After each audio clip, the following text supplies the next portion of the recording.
Thank you so much. Terima kasih Arkitek Najib Nash.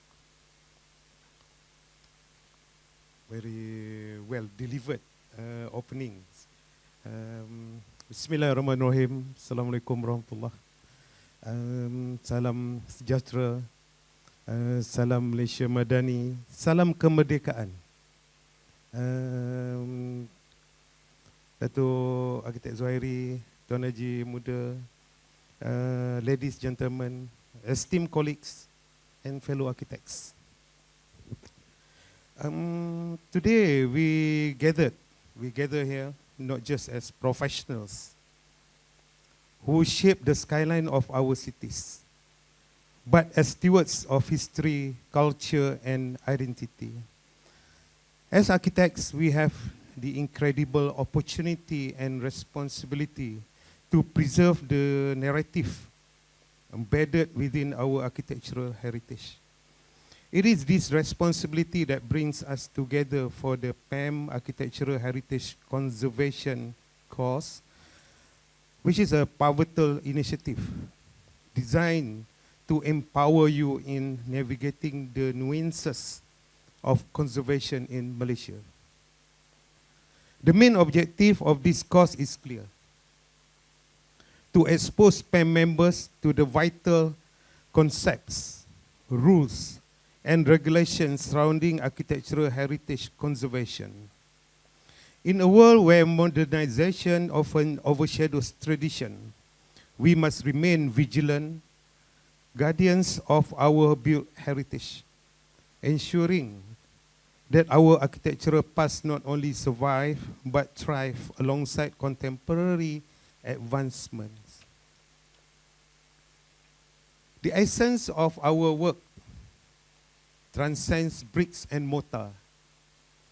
It is about honoring the legacy of those who came before us. We are tasked with the role of storytellers, curators of cultures, and practitioners of art that respects the past while envisioning the future. Over the upcoming sessions, we will delve into several vital topics that will arm you with the knowledge and skills necessary to excel in this important field. Firstly, we will explore the roles and responsibilities of architects in conservation projects. This discussion will illuminate the unique position we hold, navigating the delicate balance between preserving authenticity and accommodating evolving needs. As architects, our design should not merely echo the past, but should also enhance its significance. You will learn how to approach each project with respect for its history while applying innovative solutions. Next, we will discuss approaches and procedures in architectural heritage conservation projects. This covers methodologies that guide our inventions, whether through restoration, rehabilitation, or adaptive use. We will emphasize the importance of understanding the fabric of the building, the community itself, and the cultural context that surrounds it. These are not just buildings. They are living entities embodying the stories of people, places, and moments in time. As we move forward, we will address the principles, policies, and authorities involved in the conservation process. Understanding the legal frameworks and guidelines is crucial for effective practice.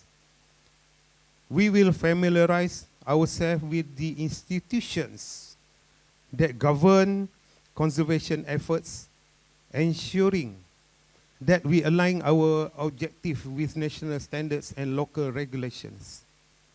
This knowledge empowers us to advocate for the preservation of our heritage while navigating the complexities of bureaucracy. Panjang juga ya. Keynote always like that. Nash. Lastly, we will share experiences and lessons learned in handling conservation projects from an architect's point of view.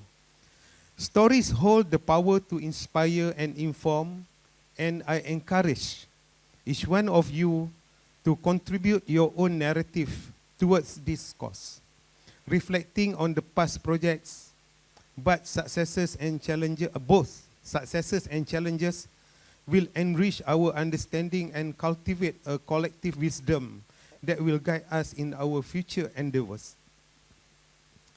Before closing on the notes, I was asked by Dato' Zuhairi just now, just to share a bit what I'm doing now with approach on the heritage. I'm dealing with quite numbers of preservation projects, namely overseas, whereby we have to to conserve some quite numbers of our embassy projects. Namely, I have in Paris, just came back from Paris last month, to have a look and to see what are options. And government has spent quite a lot, preparing quite a lot just to preserve the building. And I salute. For me, that's the way we have to go on. It's government asset, it's Malaysian asset. And we're bound to see quite numbers of problems, and we know there are setbacks dealing with 100 over years building, and working on it. But of course, we have to engage. We have to engage local consultants, local contractors. But our vision together with the foreigners, French, will be the same. We are the same. So I got that in France, another one in Belgium, also the same. Almost 100 years of our chancery buildings and residents as well. But I just came back from, just to inform ladies and gentlemen, I just came back from Penang. We have completed, if you can, maybe for the Penangites, we have one court in Penang, Mahkamah Pulau Pinang. Yeah, the old buildings, and we have conserved, Dr. Saiful, I think our team in JKR, Cawangan Architect as well. And, we found quite numbers of things. We just noticed there are tunnels underneath the building, those days from court, you have to have tunnels and so on.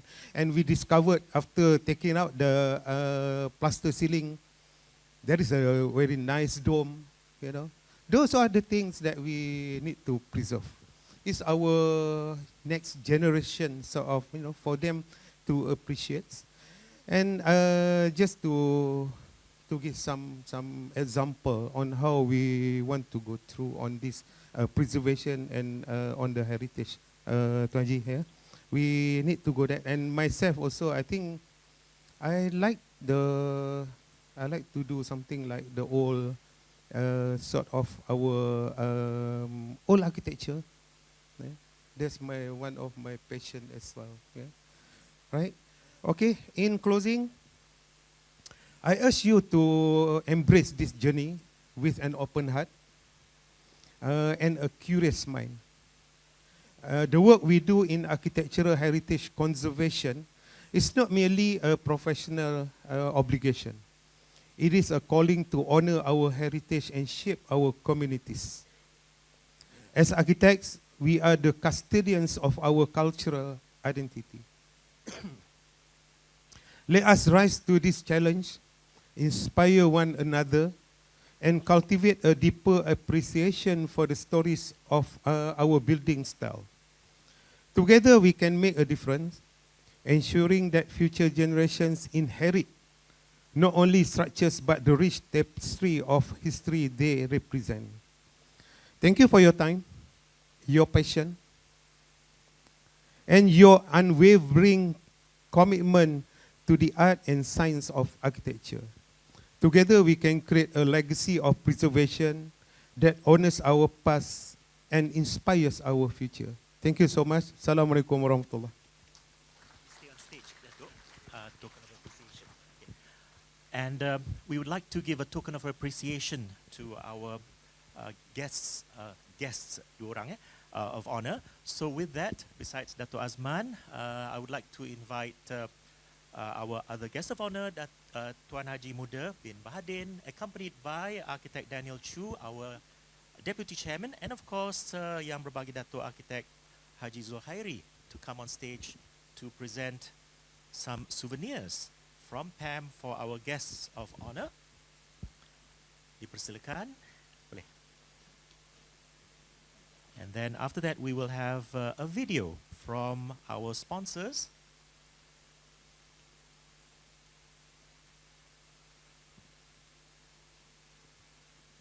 What you are seeing is a lovely old illustration. It's a hand drawing, it's a replica, of course, of an original hand drawing during the time of Arthur Benison Hubbock.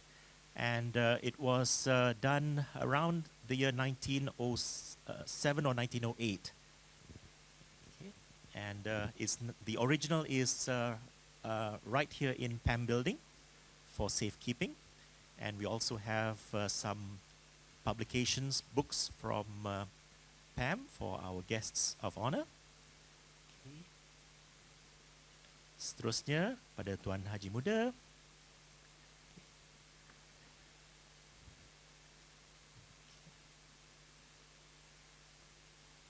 The original painting was kindly gifted to PAM by none other than the grandson of Arthur Benison Hubbock himself, Dr. Peter Barber. Very kind of the family to gift us this very, very historic painting. Okay. Baik, terima kasih. Sekarang ni kita ambil gambar. Group photo. Okay.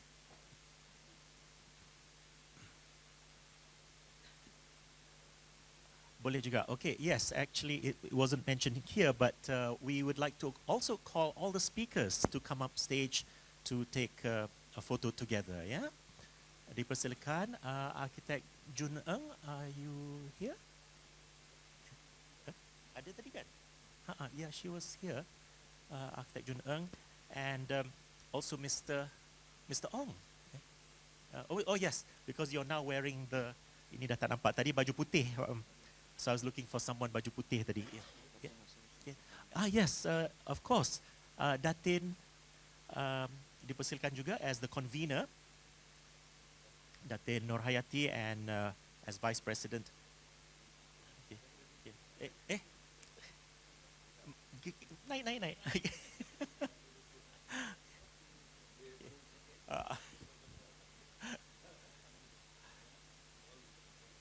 Okay. Let me get off the stage here.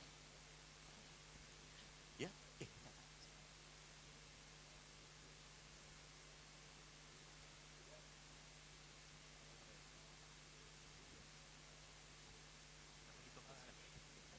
Please stay on stage for the speakers, because we'll take this opportunity to also give the souvenirs or token of appreciation to the speakers as well. Oh, now. Phone, okay.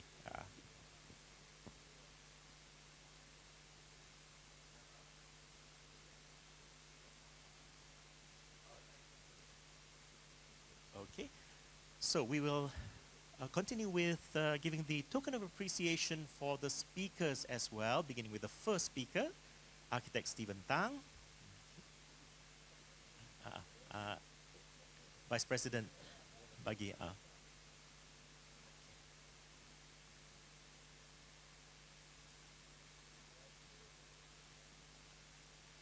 Okay, seterusnya. Okay. Oh, Architect Jun tengah tak ada pula ya. Okay, so that'll be a bit later. Yeah, because each one of course ada namanya. Okay, technologist Saiful.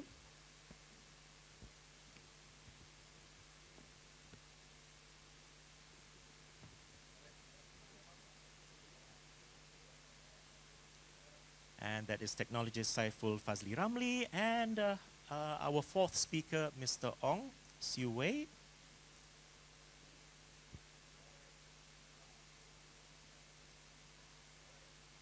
Okay, did I miss anyone? I don't think so. Okay, so thank you very much for all of us, and you may take your seats. Architect Jun will be given her token a little bit later. Okay.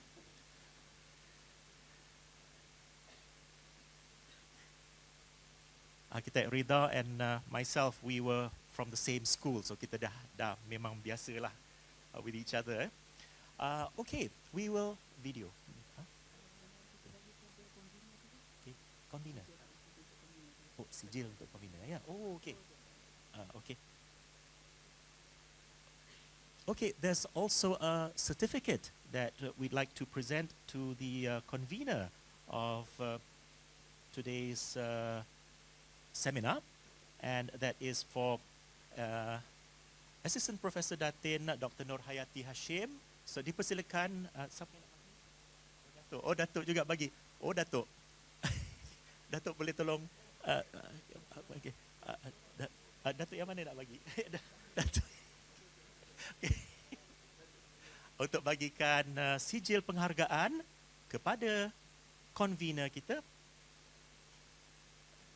Ya, dipersilakan Profesor Dr. Nur Hayati.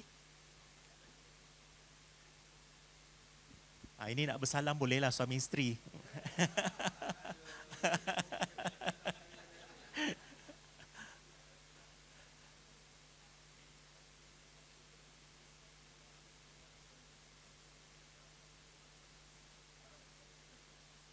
Terima kasih.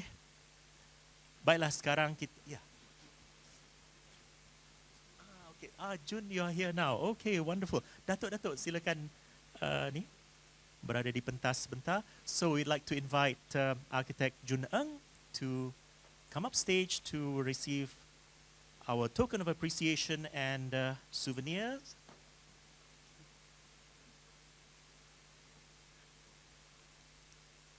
Gambar.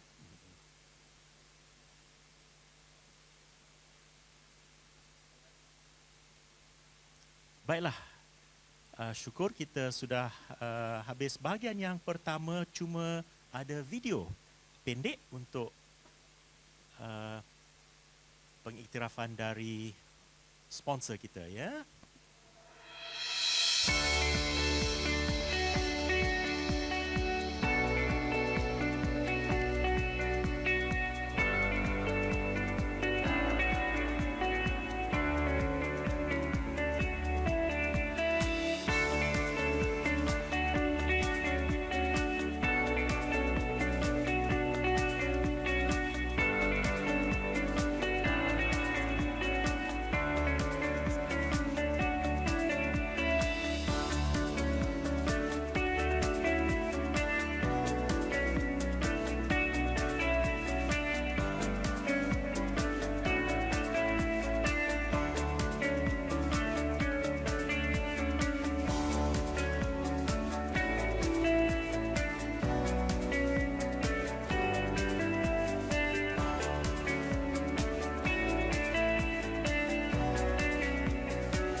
Terima kasih. That was a very interesting video from our sponsor DLM. And so without any further ado, let me begin with our first presenter, and that is Architect Stephen Tang. So an introduction. Architect Stephen Tang has been a practicing architect since, you see my dyslexia made me read 1900. That couldn't be, so it's 1990, yeah? Not 1900. And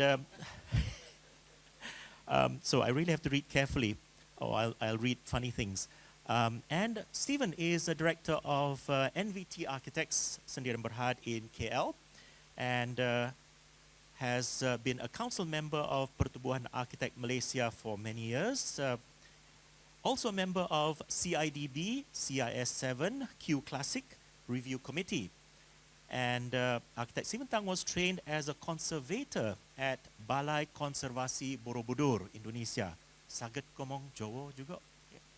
Sikit-sikit, dikit-dikit. Oh, yeah. Because, you can't be in Java without learning some Javanese. The language is very, very strong. And Stephen is currently a member of ICOMOS, Climate Change and Cultural Heritage Working Group. For those who might not be familiar, ICOMOS is the International Committee on Monuments and Sites of Heritage, which is generally a part of the UNESCO network. And currently, Architect Stephen chairs the PAMHCC Jabatan Warisan Negara JWN Fire Safety Guidelines for heritage buildings. And this is very, very critical. We all need to know more about this, and I think there will be a CPD on this as well, because conservation and safety for all buildings are, of course, very, very important. And Architect Stephen has also been appointed as expert witness for many court cases and other disputes, other dispute forums. So that's one thing that I hope none of us need to go through. Of areas of disputes, including for defects, building contracts, architects, not very nice to hear, but architects' negligence as written here, so I have to read it, and other construction or development matters. Yep. So, without further ado, please come on stage to deliver a very interesting title, Challenges in Preparing Dilapidation Survey. Dipersilakan.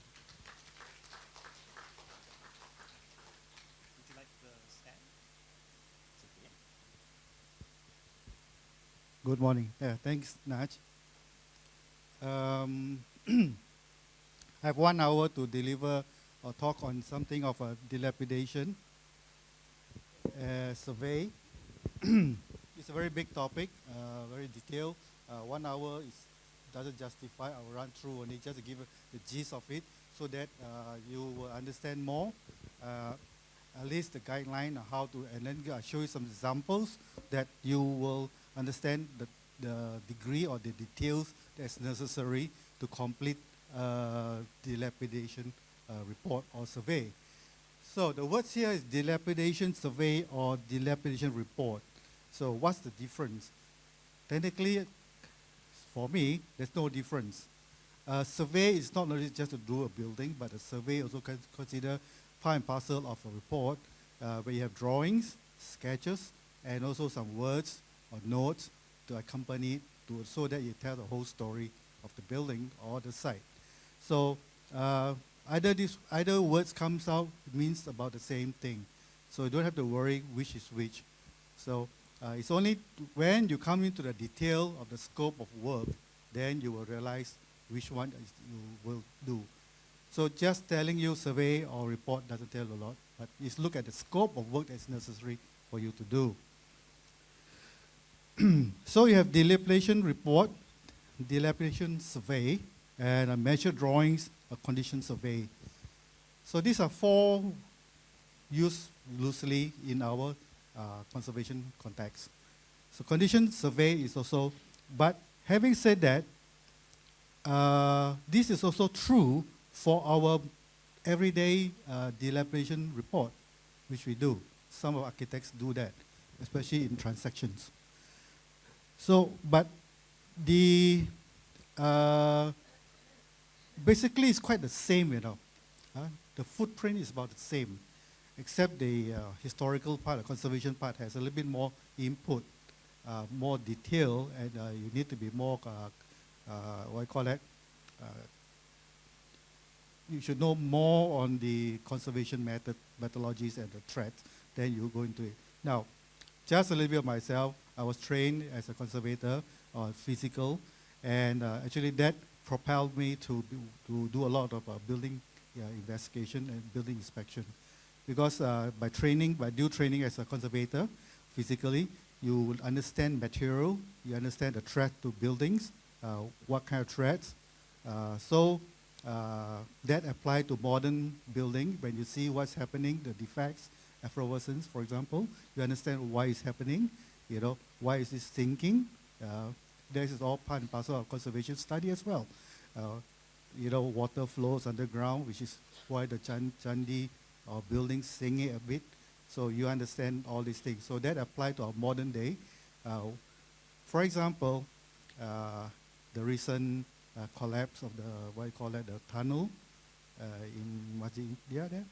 So my first thought was there could be a leak, a structural crack on that. Earth all went down in. So this is just and it's more or less quite accurate. Although the whole result the study has not been out yet, or it may will not be published. But again, conservation studies allow you to do that. That's why the dilapidation study is very important, so that the building will not, you register it, record it, and then you put proposals so that you will not, you address the situation. I'll show you later some works by some of our colleagues in conservation who are architects, what they do and how the thing is presented. Hey, we talk about dilapidation report, dilapidation survey, measure drawings. I think you're very familiar with measure drawings, what they are. But then, how do you go about, what? I'm not here to tell you how to do a measure drawing, but show you some illustration, that's all. I think in future, PAM will have courses on how you do measure drawings. Those days in the 90s, Jalan Museum used to have courses for us to study what is measure drawings. Okay, so dilapidation report can be categorized into three. This is my view. Can be categorized into three. One, it has to do with regulation. Two is a contractual means, document for contractual. And third is for a record. So these are the three means of dilapidation report. As architects in the construction world, you will know regulations require a dilapidation report to be submitted. Contractual also, you do it. Okay, I will just go into a little bit more on that. So those are submitted projects in KL. You're very familiar with this. So it's become a regulation. This dilapidation report is a regulation. So DBKL has come up with a template. I'm quite sure other PBTs may have that as well. This one you can download from the Google. It's very easy. I also got it from Google. I know, but I couldn't find to my file, so I go straight Google. True enough, it was there. So it's very easy. Nowadays, internet is fantastic. After I'll show you again, technology has caught up with us at the advanced method of surveying and recording. So what is regulation? Although it's not prescribed as per what you call that in the law, but the regulators can regulate it by putting as a requirement in your submission. So in this report, in the WKL one, the template is there. So they'll tell you what they need, what you need to do. So those architects are doing this, and you don't extra in your fees so bad, You must put that in your fees. If in KL, if it's a big project, you find your neighbor is a very, it's a whole building, So you have to factor in your fee extra for this, because you never know it's going to cost you a bomb. Try to do one proper one. Okay. So then the other aspect is contractual point of view. So what are the contractual point of view? It's a dilapidation survey of surrounding properties. I'm sure you all do that when some of the projects you do. That's why the government or the PBTs require you to do submission with to do what I call dilapidation study, photograph all around, and pick up what's a drain like, any drain and all those road, whether it's cracked or not. Not just within the property, but extend further, because your development may affect the property next door also. Okay, that is the contractual, because once the contractor goes in, you also require the contractor to do all this. It's part of preliminary work. Because anything disturbed, cracks, a lot. So whether the crack was existing before they move in or was the result of the contract, the building works. So at least the thing is there. Okay. So that's why it's contractual. And dilapidation report of property before sales also. I'm sure your son of I do a few, some buildings. So we went to inspect, give a condition report, what the problems with it. Sometimes it's vacant, sometimes it's worse is it's occupied. You cannot even go to certain areas. They say it's too sensitive and all that. So anyway, those are for delivery report, and especially in Europe or England, is prevalent report be done, because the building over there are a lot of old buildings, and they're all on leasehold. I mean, not leasehold, I mean they're leased out to tenants, rented out. So the dilapidation report is required so that it's to safeguard both parties, the tenant and the leaser. So that is also, we call that a report. So it's a contractual matter. So, but today we are more concerned on the conservation aspect of the dilapidation report. So generally, the dilapidation report survey was historically used for lease agreement. It dated back about 1800 plus, already started these type of things. It's nothing new. Difficulties and ambiguities with or without the assistance of a plan can, just by word, my building consists of this. So it does give a lot of problem later on. It's argumental, right? You can argue until the cows come home and still don't, just because of one crack you sort of amplify such a big one, you know. Whereas it's only a 6-inch crack. So your return is that way. So but if you draw it, you say there's a crack there. This is also true. When you bring your car for servicing, they have a little template. They mark where all the scratches are first, where there's dent and all, they mark it there. So it's, in a way, it's a dilapidation report in a way. So they don't argument and say, oh, you guys did this. So this is the same thing. So if there's any consistency in the description of the premise, then the part of the description will show, which define the premise clearly and ambiguously. So it's very clear. As clear as you can get. Right? It cannot be 101%. So this Atkins, many years ago, many years ago, even probably before I was born, I think. Time, he is a judge. So you see, judge also has this to say. Time must be taken into account. An old article is not to be made new. But so far as repair can make good or protect against the ravages of time and element, it must be undertaken. So this, even the judge has a sense of that is what is necessary to conserve and all these things. So that's, I think it's a very, that it's not for us, even the legal system is also very much aware of these things. So in our context today, conservation, restoration, evaluation, and assessment is what it's all about. Recording for studies and archiving. So these are the function of the dilapidation report. So the word HAPS 1, HAPS 2, HAPS 3, the word HAPS came up in the 90s when Jabatan Museum started this HAPS drawing. We loosely used the word measure drawing at that time. And then they coined the word HAPS. So HAPS, it's actually the acronym HAB, it's derived from American.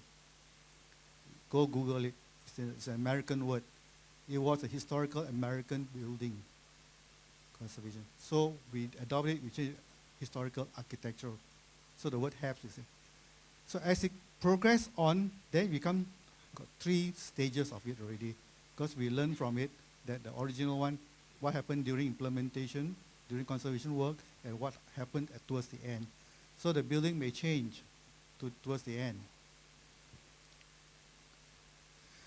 So the HAPS first one is that which matters for our dilapidation report, because we are doing the preliminary works, is you captured what the building is at that moment. You went to do the survey, and you make a record of all the threats and all those things. You make it down. HAPS 2 is basically during the construction work, to clean up, to do a conservation work and all that. So while doing that, you may have a lot of discovery happen. A lot of discovery happened. You say, oh, I didn't know, because it was, they replastered it, for example. There's a window here. There was a door here. And there's kesan of a staircase here. So you have to jot down in the HAPS 2, these are the things that we found and all that. especially you take off the plaster, you can see those things are very clearly. Or there's also a cabinet, remove, and you can see all these things. So you record in HAPS 2. HAPS 3 is after the decision has been made, what you need, whether we kekal or we remove or whatever. So HAPS 3 is what is like a measured final drawing. So, but you see the progress of the drawing, the 3 stage will tell the whole story of the building. So it's complete. That's called for recording. So steps and procedures. Preliminary investigation for quotation. So somebody approaches you, say, I want you to do a DLAP. It's an old building. It may or may not be gazetted, but it's an old building of heritage value, probably. So how do you do a quotation? You just agak and throw in. You're asking for, you're hanging yourself already without knowing the problem the building is. So second is recording, survey, analysis, site work. How much site work do you require? And also the distance. For me, when I go out station to do a work outside of KL, I know that I cannot regularly miss out something. I will go back and go back. So I factored in.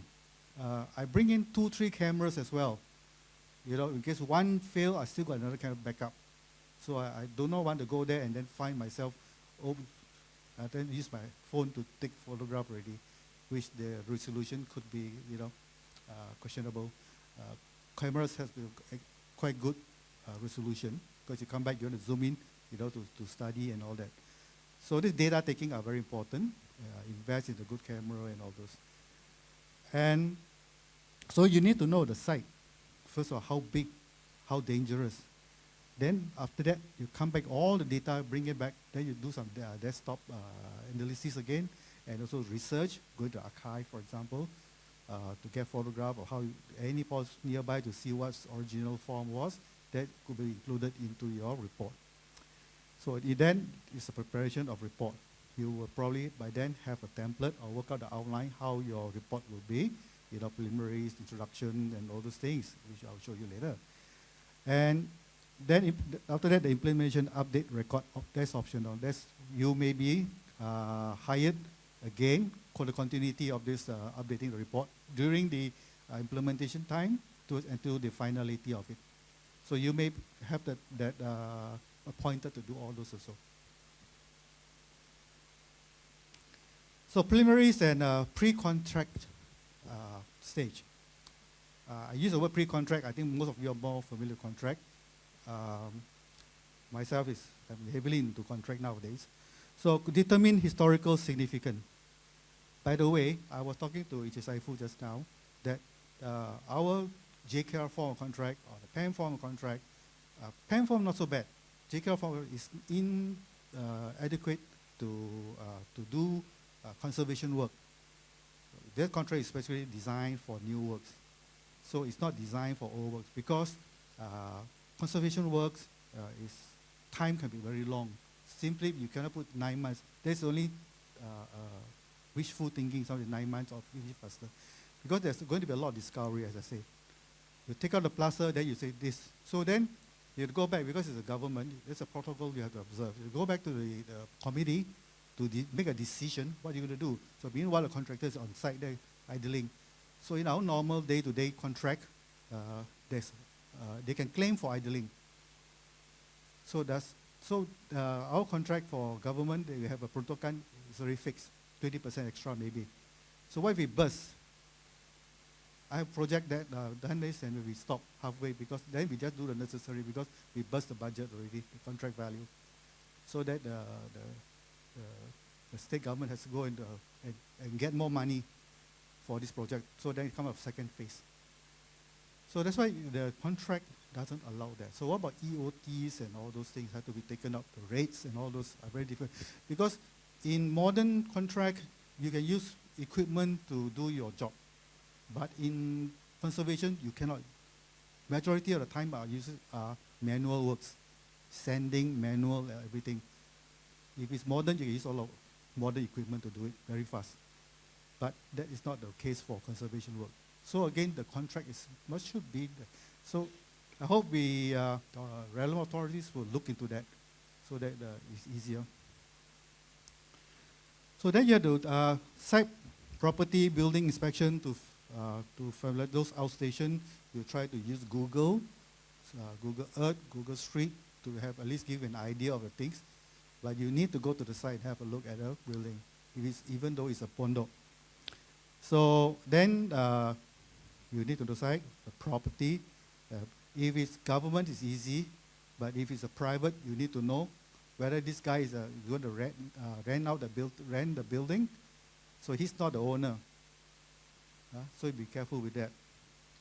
Building inspection to familiarize.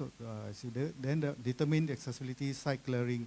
So often than not, old building sites are snakes, like half jungle there, with ruin, very dangerous. So you have to factor that in also.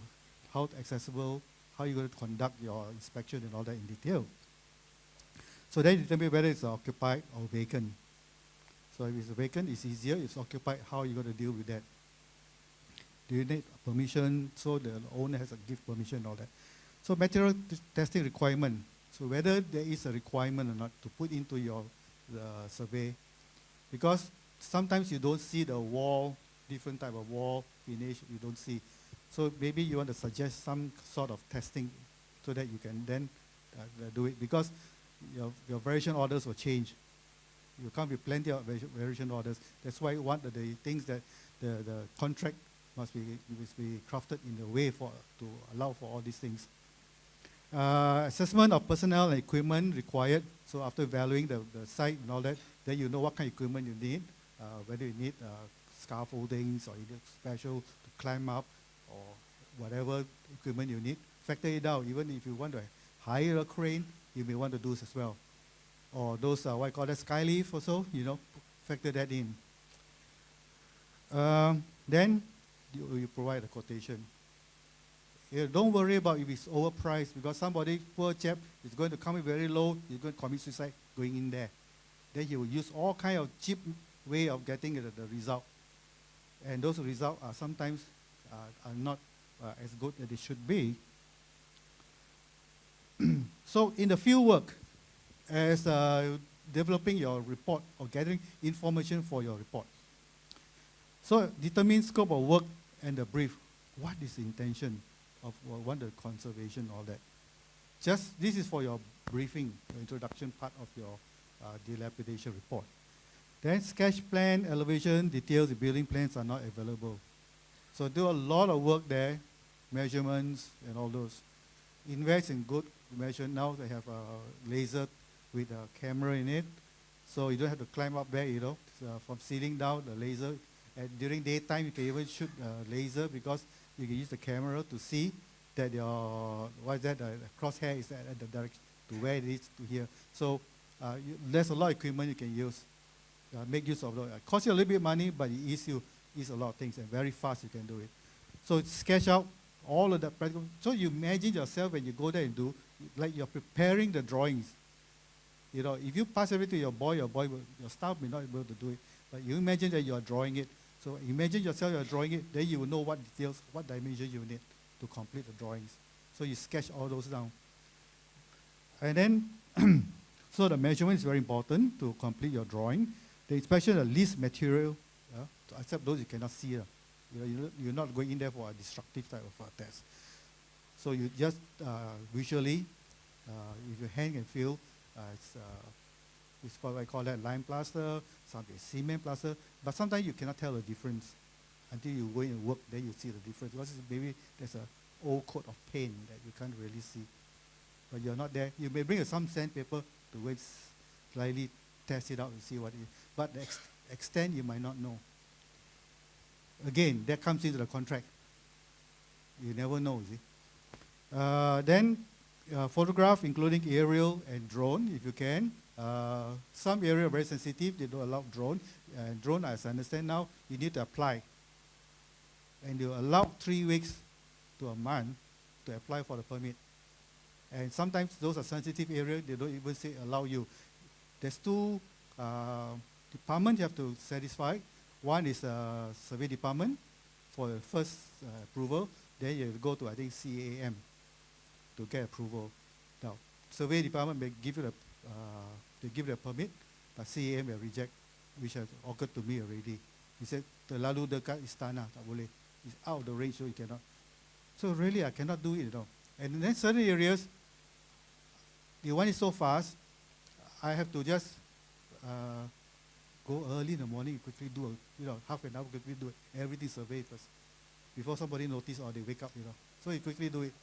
Otherwise, you have to go through the process, you know, the 1 month if you're lucky, you know, or 2 weeks. So depending. But the authority may have their reason for why we need that. Because drone is everywhere flying there, you know. Risk mitigation.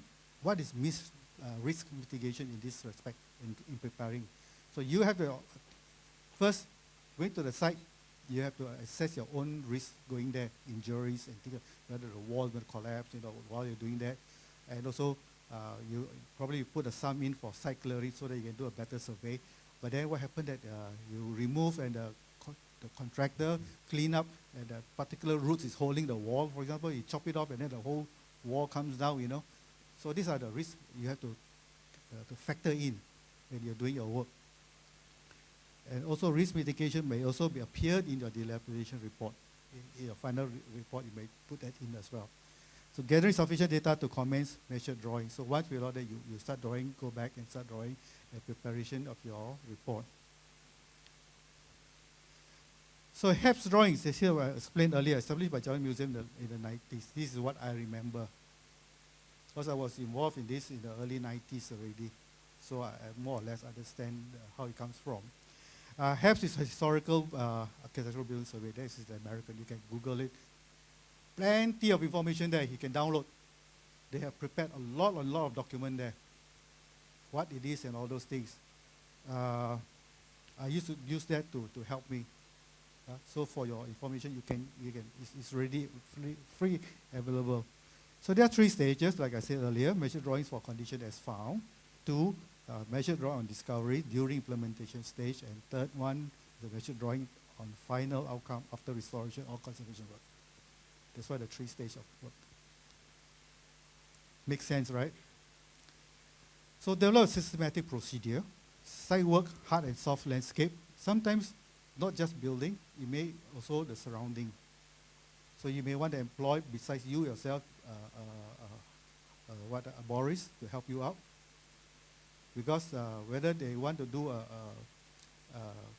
what I call that, I think June was involved in doing a dilapidation report for the railway, the LRT. And there was a big tree in Jalan Sentul, I think, around there, Yang Kuching, big tree. So she has to get expert. How can we move the tree first thing first? So it's out of our expert to actually can determine that. We are architect, we don't know whether can move the tree. We don't even deep root, shallow root, or whatever. This species, whether how much injury will occur to this tree, and it's quite significant. It's a very old tree. So you get an expert to help you out to prepare a drawing. So that cost has to be factored in. It will involve landscape. Also maybe an engineer to give an engineering opinion. At the moment, it's opinion. How safe is this and what probably need to do. It may not have the right, right thing to need to know what to do, but at least you bring it up in the report. So then you start with, you work out whether it's basement, cellar. If you're familiar with Kelly Castle, there's a cellar. Basement is a cellar, and then they say there's a tunnel.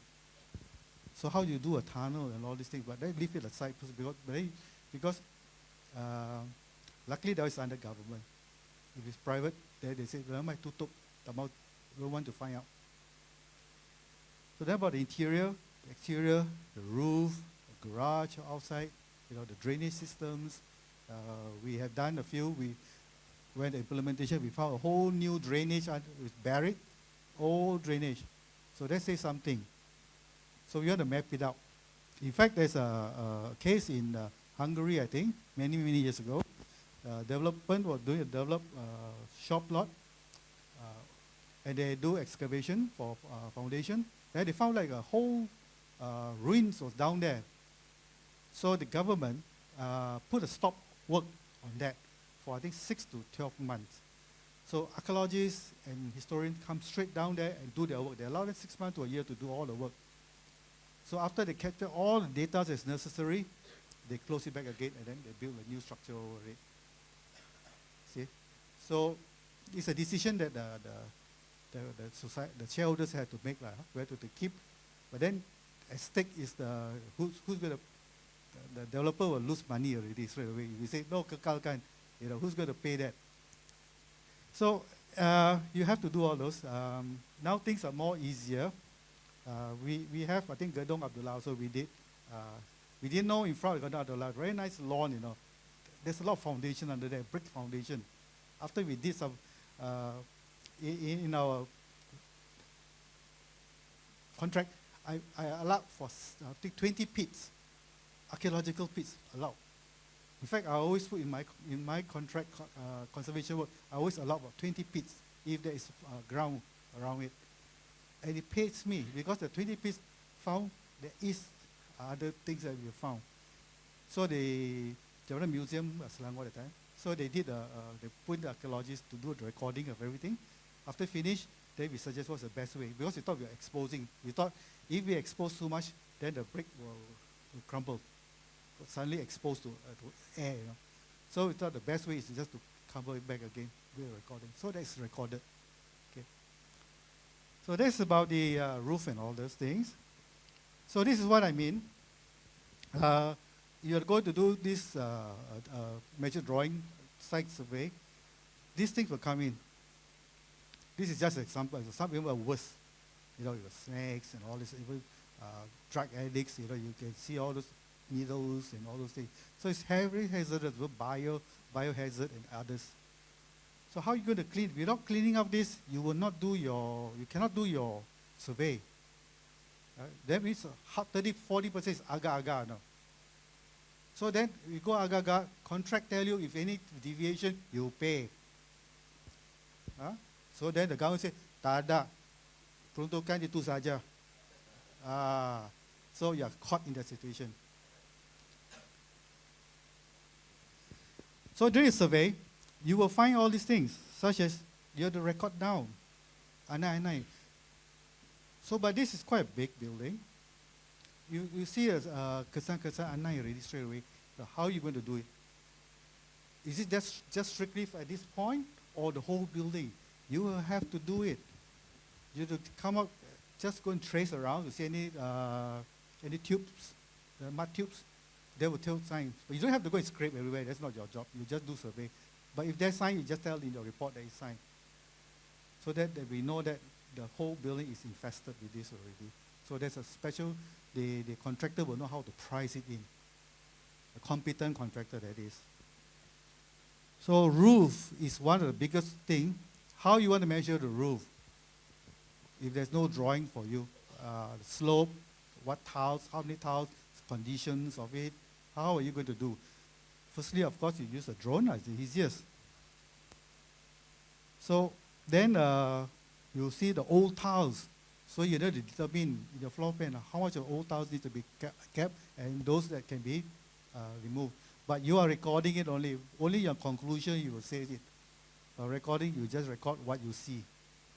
Even you see the one on the wall, you have to record it down, all this. You see that this is a cement patch. You have to record it down, there's a cement patch. This is a private owner. He may say, why you bother? There's nothing there. Cement is cement. Why your conservator wants so fussy, must take it out and put into a lime plaster? That's their view. Nothing wrong. I'm not going to pay for that, he says. But as a dilapidation report, you have to map out all this. Okay, so the contractor, once the contractor comes in, he will map out. So here is some sign of painting and all that. So you have to map out in your interior plan, elevation, where all these are happening and all that. Then we photograph as well. So these things that you see, whether it's new or old, so you have to determine, take photograph, and then a little bit of, you can churi a bit, and then make some, go back and then find out whether this is a wallpaper or not, you see. So even the staircase, condition of the staircase, see all this all this, somebody has already done some work to it already. So you record it down. Because sometimes they already done halfway, then they realize, oh, I need to submit a deliberation report. But work has already commenced. So you just record what is available, what you see only. Huh? Don't need to give. Last time used to be like that. Actually, you don't have proof. So again, a timber floor. So what about this one? They built a roof over the courtyard. So you have to take that into consideration in the report that this is a new thing. Then the O is where. This is what the dilapidation report, has to be. So you just show that this is bumbung asal, and then this one is kemudian, benda baru. So you have to do a detail. Yeah. Are you going to climb up? No, I hope not. You are not paid to die, Of course, insurance will say that we pay you when you die. That's lying already. So you see, these are traces of mud tubes of these termites. Yeah. So all these things, these are ceiling line or whatever. So you have to determine all these things in your dilapidation report. So you may need to hire a guy.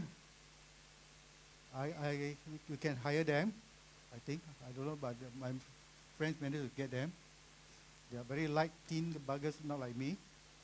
So they can climb up and then do all take as much photograph as you want, giving instruction. And then they can take all those measurements that you want and all those things to complete your dilapidation report. So this is cost where you have to put in. Hire these people, very skilled, very courageous people, very brave to go up. And it's hot sun, don't forget, hot sun. Barefoot, you get boiled, barbecue food. So the slope, because when you draw the drawing, the measure drawing, you don't know what kind of degree it has. So you may give the guy who go up to tell him just tangka dua tiga, then just do a quick. Better to take the truss. Angle of the truss is more accurate. Because the tile may, like that. So I don't know which angle you want to take. So the truss is more straight. So at least you give you an angle. So then you can complete your drawing already. At least one angle, at least then you can assume that the other side is correct already.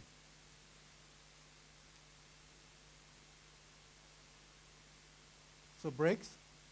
So this one they already tangkal the leper already. So you can see. So again, you can show what kind of brakes they are, measure the size of the brake. Sometimes a building may consist 2-3 types of brake sizes. So you map them out, you can see them. These are the thin brakes, some are very large, some are very medium size. So you map out all those kind of brakes. Because brakes can be sign of what? New works, if they're big ones, they are very new work, that means they were renovation, for example. The old one, the thinner one, that means it's probably 1900s or before, it's very thin bricks. And then the middle one, we just between walls and all that. So it tells you a story. So to be a conservator and to doing this, normally you must have these three things, I think. One is when. You must be curiosity a lot. Then you must know the thing is when was this built? Yeah, how was it built? These are things you must know. So if you have all these ingredients in you, then you can do a better job. The inquisitive mind. Conservation, you must have inquisitive mind. Not just go there and do. You must have passion and inquisitive. Then you will, why these people do like that? Why he do this way? Why was this? Because the whole thing, for us, you just rakam the building only. But then the anthropologists, sociologists will come and interpret what you find. They will interpret how the people lived there last time, what they do and all, whether it's a Chinese family or Malay family, all from Indonesia. They are different, Indonesians and people from even South and Aceh and the South also have different way of using the building. Or those come from India, also different. So they are not uniform in a way. So this thing is that's why you do the recording, these people will do, the anthropologists will come in and decipher how these people will live those days. And maybe a Chinese family come in. So in Chinese family, I want to bring altar. So it changed the building, so the building is transformed. You go to Rome, there are buildings, there's 3 layers. 3 layers, I'm sure you're aware of that. So one on top of that, three different functions.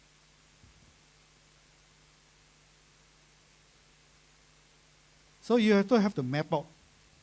This is Masjid Jamek. We just, Nasmi is aware of that. You see that mengelupas already, all the tiles, all our damage. This is even also common in the Abdul Samad building.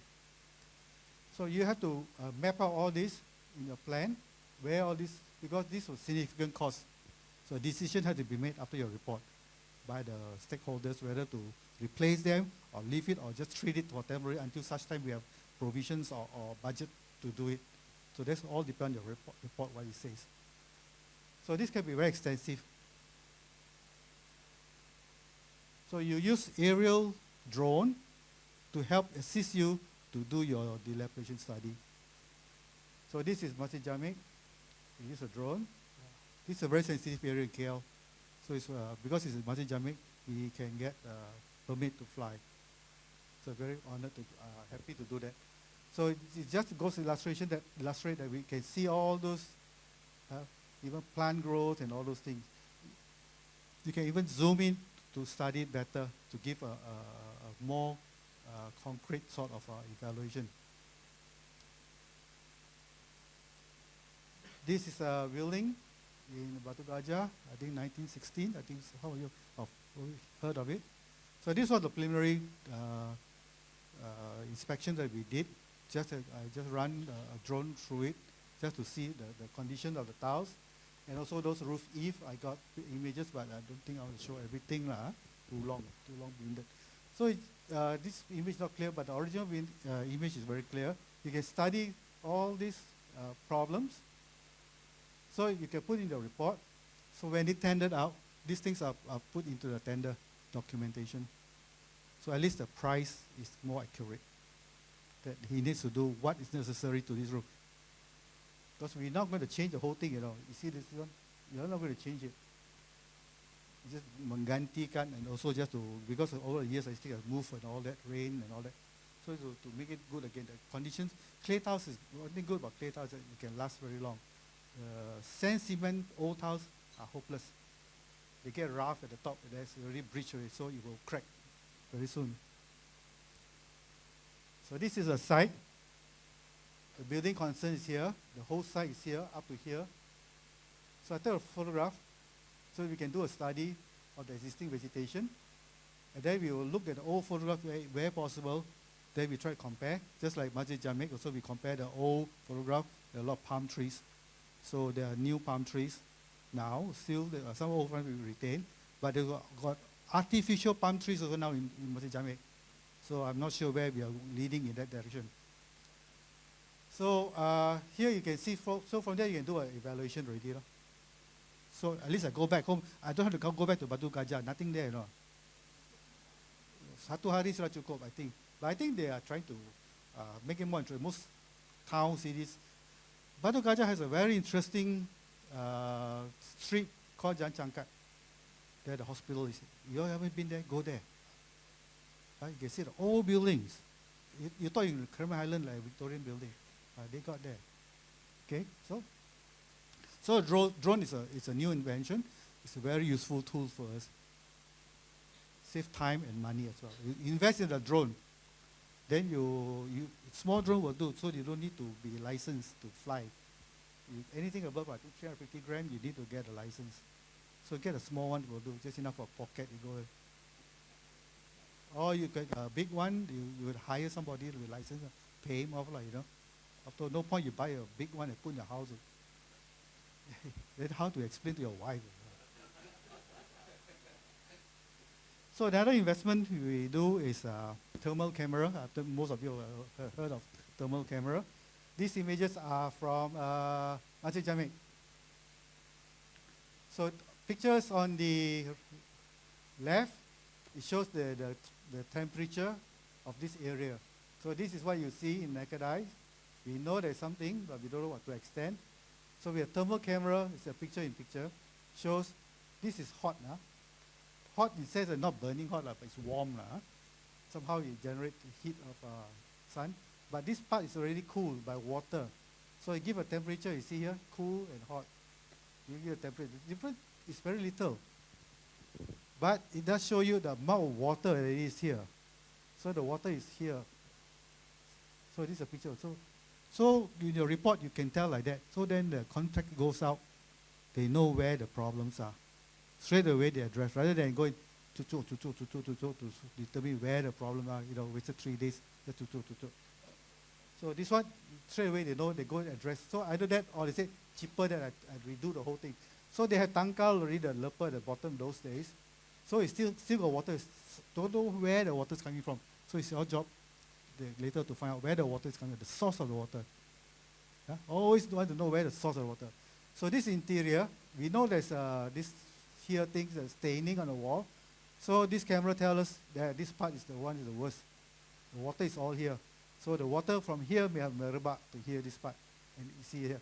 Or some are leaking to. So where is the source of water? So in the conservation work, we have to address this issue. So the thermal camera helps you very fast. You can stand this wall like just a camera, within 2 minutes, I can scan the whole thing already. Rather than, no way you can tell where the leaks are, whether they are leak or no way, by visual. So a thermal camera, I just go like that, within 1 or 2 minutes, I recount team already. Okay? Preparation of a report or survey, plan outline of draft, cover page, introduction, historical brief of building.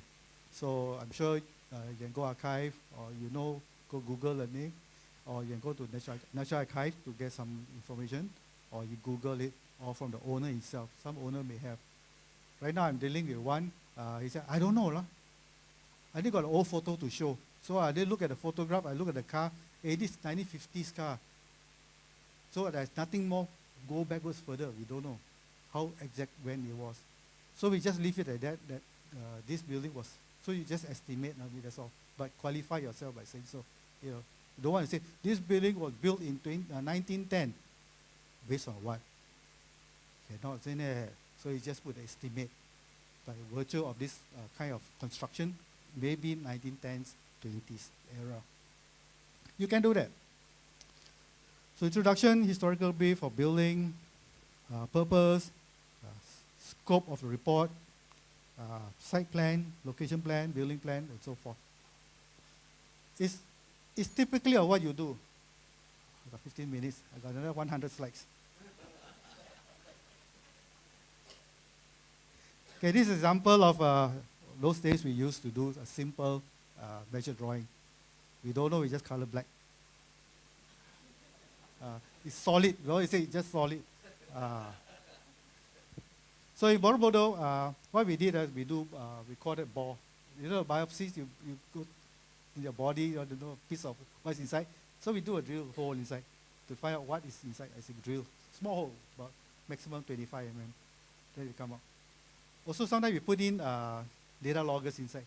We want to see the temperature inside also. From surface as it goes in. But that's for serious work. Because the Chandi, we need to know what's inside, whether it's still wet or could be a fountain in there, we don't know also. Okay? So that's why we need to do all this information. Because that will lead to other problems. So those days, measure drawings are very simple. Because we don't have much equipment to assist us. And if you browse through old books and all that, the measure drawings those days are also, they prepare, if you detail, they really draw the detail out. They didn't, Hokkien say, don't siam, you just do. Here we say, oh, Susawan, don't touch. You don't draw it, just take a photograph counting. So, but those days, in the absence of photography, they do this. So they draw it very much detail. And that shows the expert in nice drawing. Nowadays, architects don't draw like that, I think. I know you will call. Okay, so there are a lot of things that they do like that, detailings and all that. Because it's architectural, so detailings are a very important part of us, why this happened, what influenced the designer to use this particular type of floral and all that. So when we do the detail, next time researcher will use your document, your dilapidation report document, to go through. He may want to understand why these people think you use this floral, what influence. Is it Chinese influence or Dutch influence or English influence? Or is it traditional local people influence? What these floral are. when we did some international jobs, we have, the amount of experts in it. You have language, a professor, Oxford professor in language to come to Borobudur and say, what the hell are you doing here? He said, we interpret. Because in India, he did a lot of this in India. We had, what you call that, in India, the thing that go infinite one, what you call it, there's a word for it. So he said, maybe based on that. So another guy who's studying this Hinduism and all that, he also come in and say, how you interpret. So see all this interpretation, how and all these things. So archaeological, you got biologists, you got chemists, you got physicists, sociologists, anthropologists. It's all kind of people. The whole team is, the big one is huge, very huge. It's just not the architect. Architect can be the top guy, I say this because I'm an architect, so I say this. Don't let them overstep you. So even a simple bun, it can be a significant benda warisan. Because somebody significant happened there, something happened there, event, somebody born there, So all these has a meaning. So you have to capture as much as possible. Here again, some drawings, simple drawings that we do for dilapidation report. Modern day, we can do this. It's worse if there's no drawing. So 3D model terrestrial LIDAR scanning. Now this is an in thing now. LIDAR seems to be, those days was out of our reach. But now it's quite reachable already, LIDAR. Even those photographers have LIDAR now.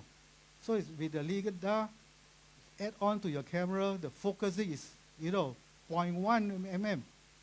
That kind of accuracy. So this technology is affordable now. So the same thing apply to heritage and ecological usage. You don't have to buy this, you can get people who are, better to rent them, it's cheaper. Then you hire them. Hire is cheaper than to feed them. So you see, the LIDAR can do an accurate, from this one you get accurate drawing. See that from this stage, drawing, then you can scan to BIM, 3D modeling with LIDAR. And you can zoom in, because LIDAR takes millions of points, laser points, you just go to millions. So it's very accurate.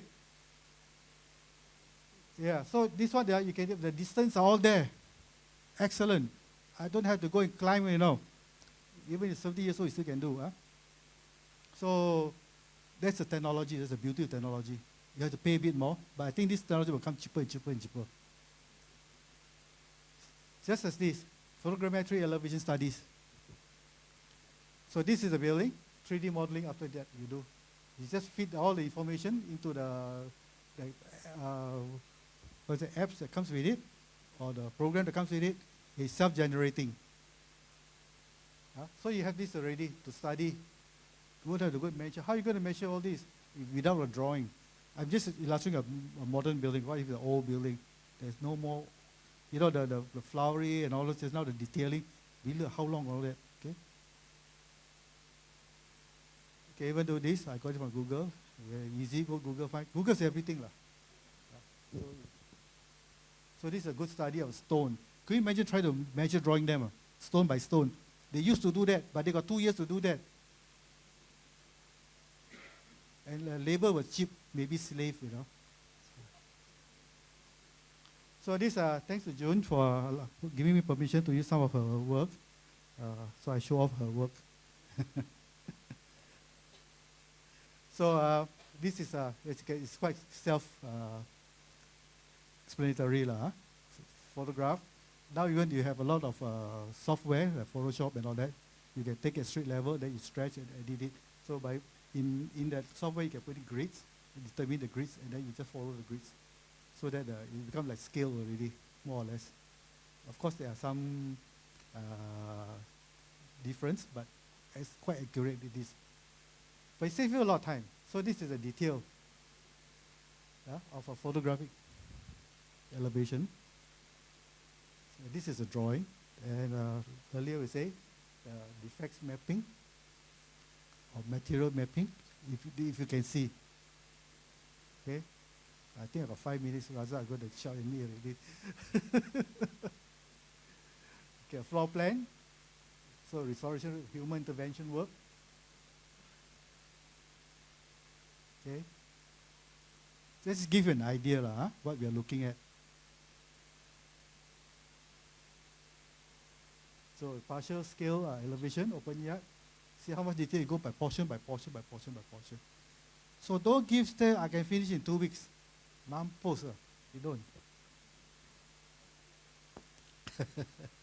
You don't have about detail, time and all this. Even the floor finish, the detailing of the floor finish. So then this is a legend where this is formed. Remember I showed you earlier photograph is found on site. So this is even the detailed way of coming back and do it. So you do measurement of the tiles as well. Jangan lupa. Okay. So this is the defects. Photograph to show existing condition. So this one is content, simple content. But it goes smaller. I just show you one page. It's about you only pay 100 ringgit. So I just show you so much.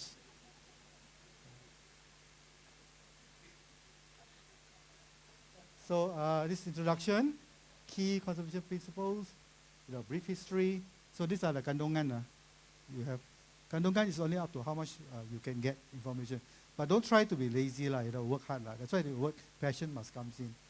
The know, when, how, all this inquisitive mind helps you a lot. So then you go on, design cultural significance.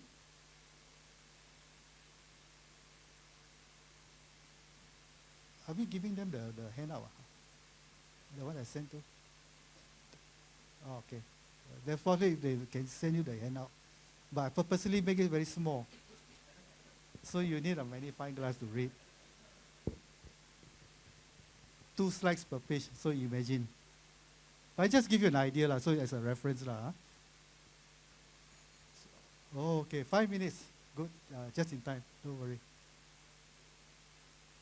Then character defining elements.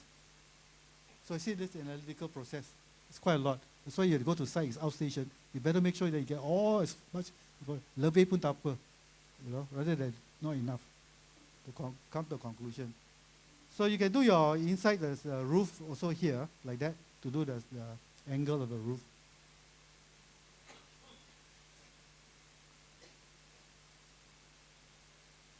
Character defining elements. These are ciri-ciri of the buildings. You just take. Whether it's significant or not it's due to later on you'll know. But at the moment you just take first. So when they do a construction or during the implementation stage, they may discover more things. Then they change the history. Tahu muda, betul kan? Archaeologists always change the history kan? Because we jumpa what we see every time. Oh, history always talk about, most history are like cerita dongeng, all the while. Then archaeologists, Tahu muda go there and say, no, it's not like it's like that. It's factual already. You can't go against that. So you see this, character defined elements. Again, you have to draw. Don't think photograph help you out. You need to draw. So you need here, description, elements, some brief description of it.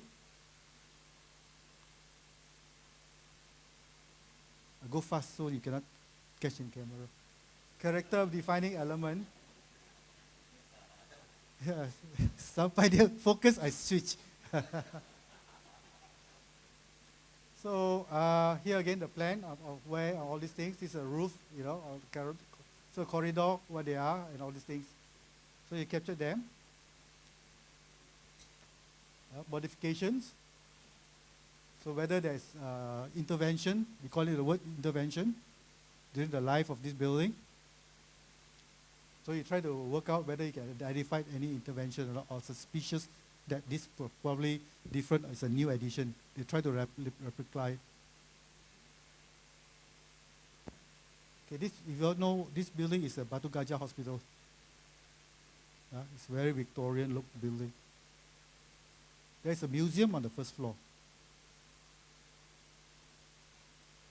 So these are things.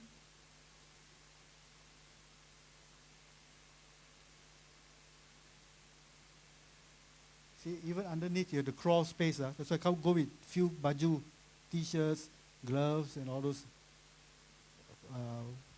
wet wipes and all those things, because you're going to sweat a lot. Baju change and everything. Drink a lot of water when you go to this side. So this is where the important one, the summary, proposed conservation, scope of conservation. So I think further training, we need your to log in, subscribe more to our course. I'm joking. But this is some observation and some recommendation to the work, because this will influence the contract. This will influence the contract.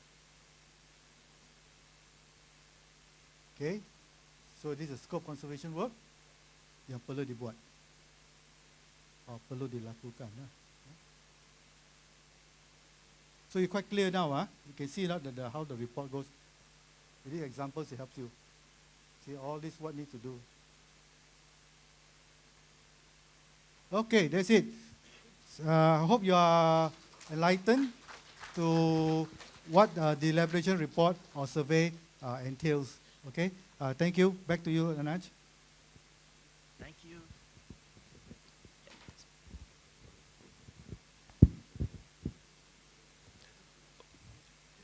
Terima kasih. Thank you very much, Architect Stephen Tang. And Datin, our convener, asked me to do some pantun. Okay, so here goes. It's right off my head.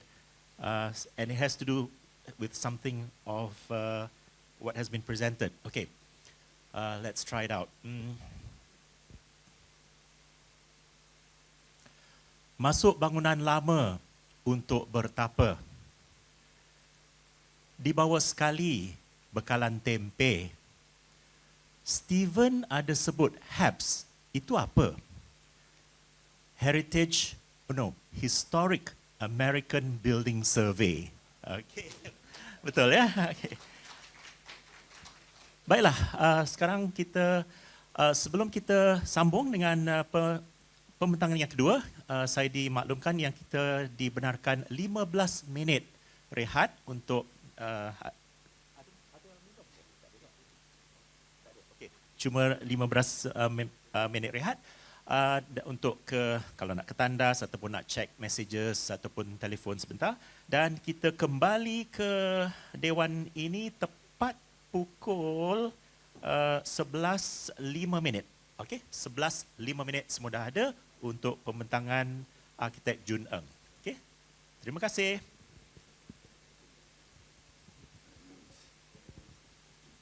Tepat 11.05 semua dah masuk ya. Kira 11 dah mula masuklah.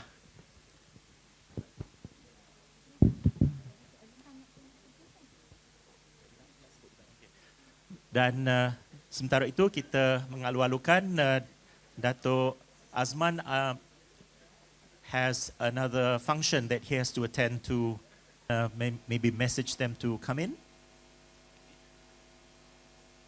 We'll give just 1 minute for others to come back inside and for those here to maybe finish their messages and so on.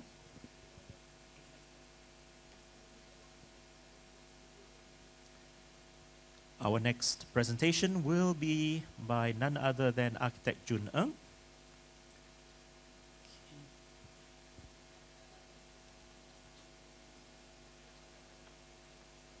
Pakai stand ya? Oh, tak pakai ya? Tak payah pakai stand. Okay. Okay. Okay. Oh, can see here. Oh, okay, okay. No problem. You can see what's the same thing.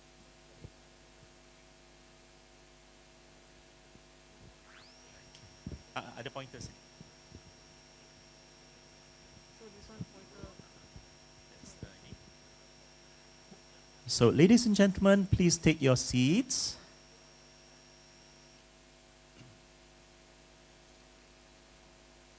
Okay, well, the slides are being prepared.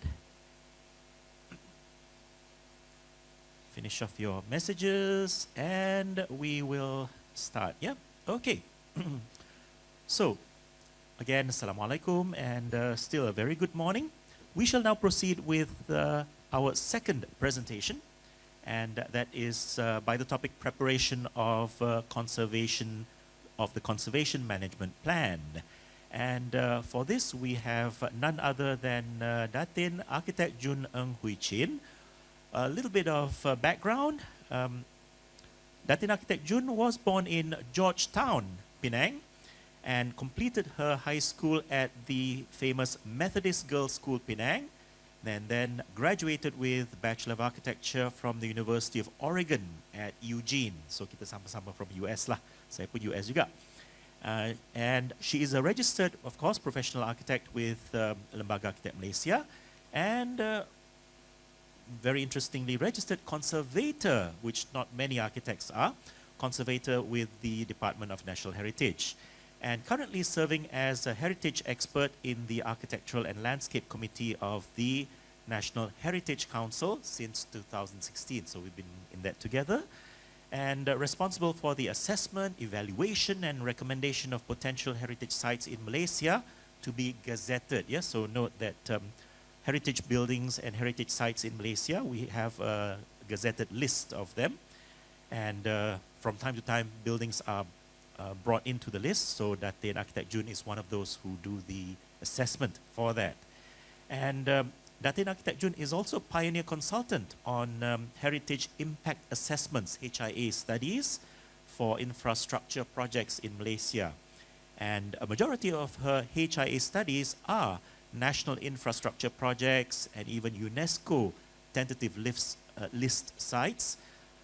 Examples include the Mass Rapid Transit Lines 2 and 3, East Coast Rail Ring, ECRL, Light Rail Transit Line 3, Niah National Park infrastructure upgrading in Miri, Sarawak, and Gombak Selangor Quartz Ridge. Okay, these are very important places. As you know, Niah has very happily just received the UNESCO World Heritage Site listing, so that's a wonderful news for Malaysia.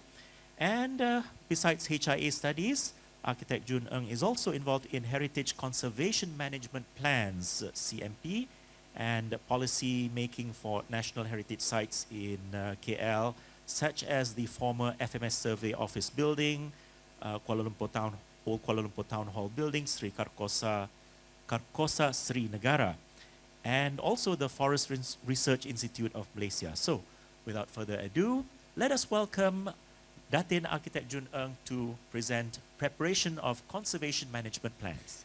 Silakan. Thank you, Architect Najib.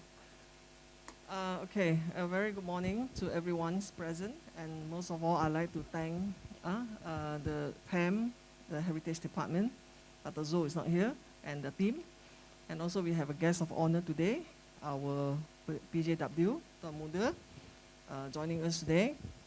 I will be talking about conservation management plan. I think Najib has already introduced what I do. My latest international CMP submission is for FRIM, for UNESCO listing site assessment, which is this year. Last year, we also submitted the HIA for the NIA inscription as well.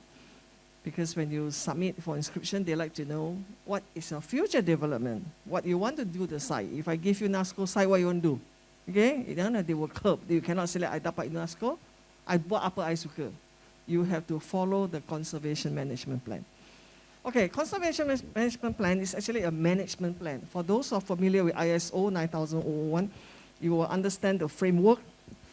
It's something quite dry, but I'm trying to make it interesting. My presentation today will comprise many pictures. Okay. Without further delay, let's go to the, I pindah. Okay, I pindah sini. Okay, just a brief info about myself. Registered, I think architect Najib has already mentioned. I'm also a certified environmental practitioner for heritage and archaeology, actually, certified by the Department of DOE. These days, the Department of the EOE, when you do EIA, they need subject expert. They don't allow EIA, a consultant, to do assessment on heritage and archaeology. So those who are interested, you may apply. But take me up almost a year to get it approved, and it's free, okay, for 3 years. But then you got to attend a lot of CPDs, okay? So for those architects who are interested, may. Okay, before I start my presentation, I'd like to share this slide, which is very, very shocking for my recent project, which I'm very, very sad, very, very disturbed, and I think I should just put it as an introduction slide. I think architects, if you study architecture history in your training, you know architecture elements, moldings, the types of column, ionic, Doric, composite, that kind of column. So this one is actually composite column because it mixes the Arkansas sleeve, the ionic, and then it has a row of egg and dot. This is called egg and dot. Okay, I explain what is egg and dot. The correct egg and dot, this is the egg, this is the dot. By right, there should be dot. This is more accurate. This is a true picture. It is a dot here, and it's an egg. But during my DLab study for this building, I will not disclose which one. You know what I saw? I was shocked when I saw the last, whoever conserved the building, they take the stucco, they bought the egg, and then they look at atas. Macam ni oh. Mana itu siapa yang jaga projek ni? Siapa ni? The whole site. You imagine, heritage is so important, values, skill, documentation, we transfer to the next generation. But then, there's this. So the student who does measured drawing, what are they going to draw? Are they going to draw this or are they going to draw this? But we are doing the measured drawing, so we are redrawing it this way. So, I think this is very important. This is where conservation management plan comes in. It's so important.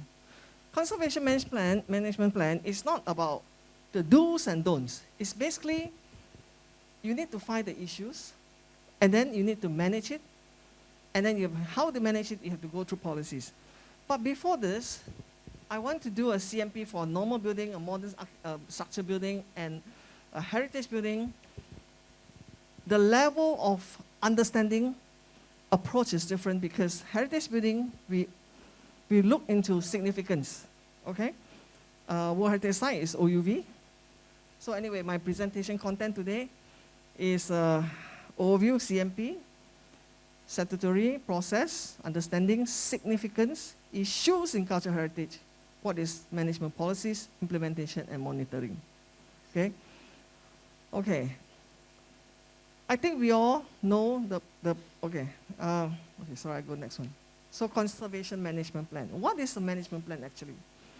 It is actually a practical tool to help owners, managers, and assessing authorities to make sound decisions about conserving and managing heritage place. It helps to identify the cultural heritage significance, set up conservation policies, and to protect the heritage significance. Again, protect the heritage significance. What are we managing? Heritage building. We are actually managing the attributes of the building, okay? The significance of the building. And of course, the CMP will also help plan the expenditure guide, okay? When planning a new development, and also they can address statutory obligation, consideration at a very, very early stage. So this is definition. And CMP, in the National Heritage Act, there's also a definition on it, okay? The definition under Section 46, it says, promoting the conservation, preservation, rehabilitation, restoration of construction and heritage site. I think all this everybody can refer. And then the Department of National Heritage, they also have a guideline in preparing the CMP, which is very straightforward. All the chapters, what you do, you follow. And then after that,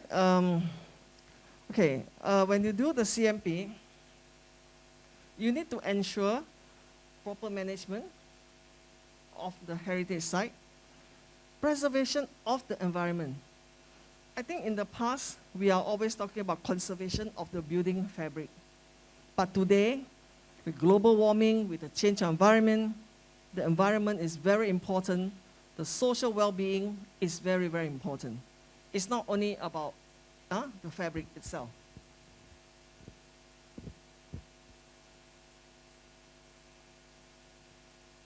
Okay, who can prepare CMP?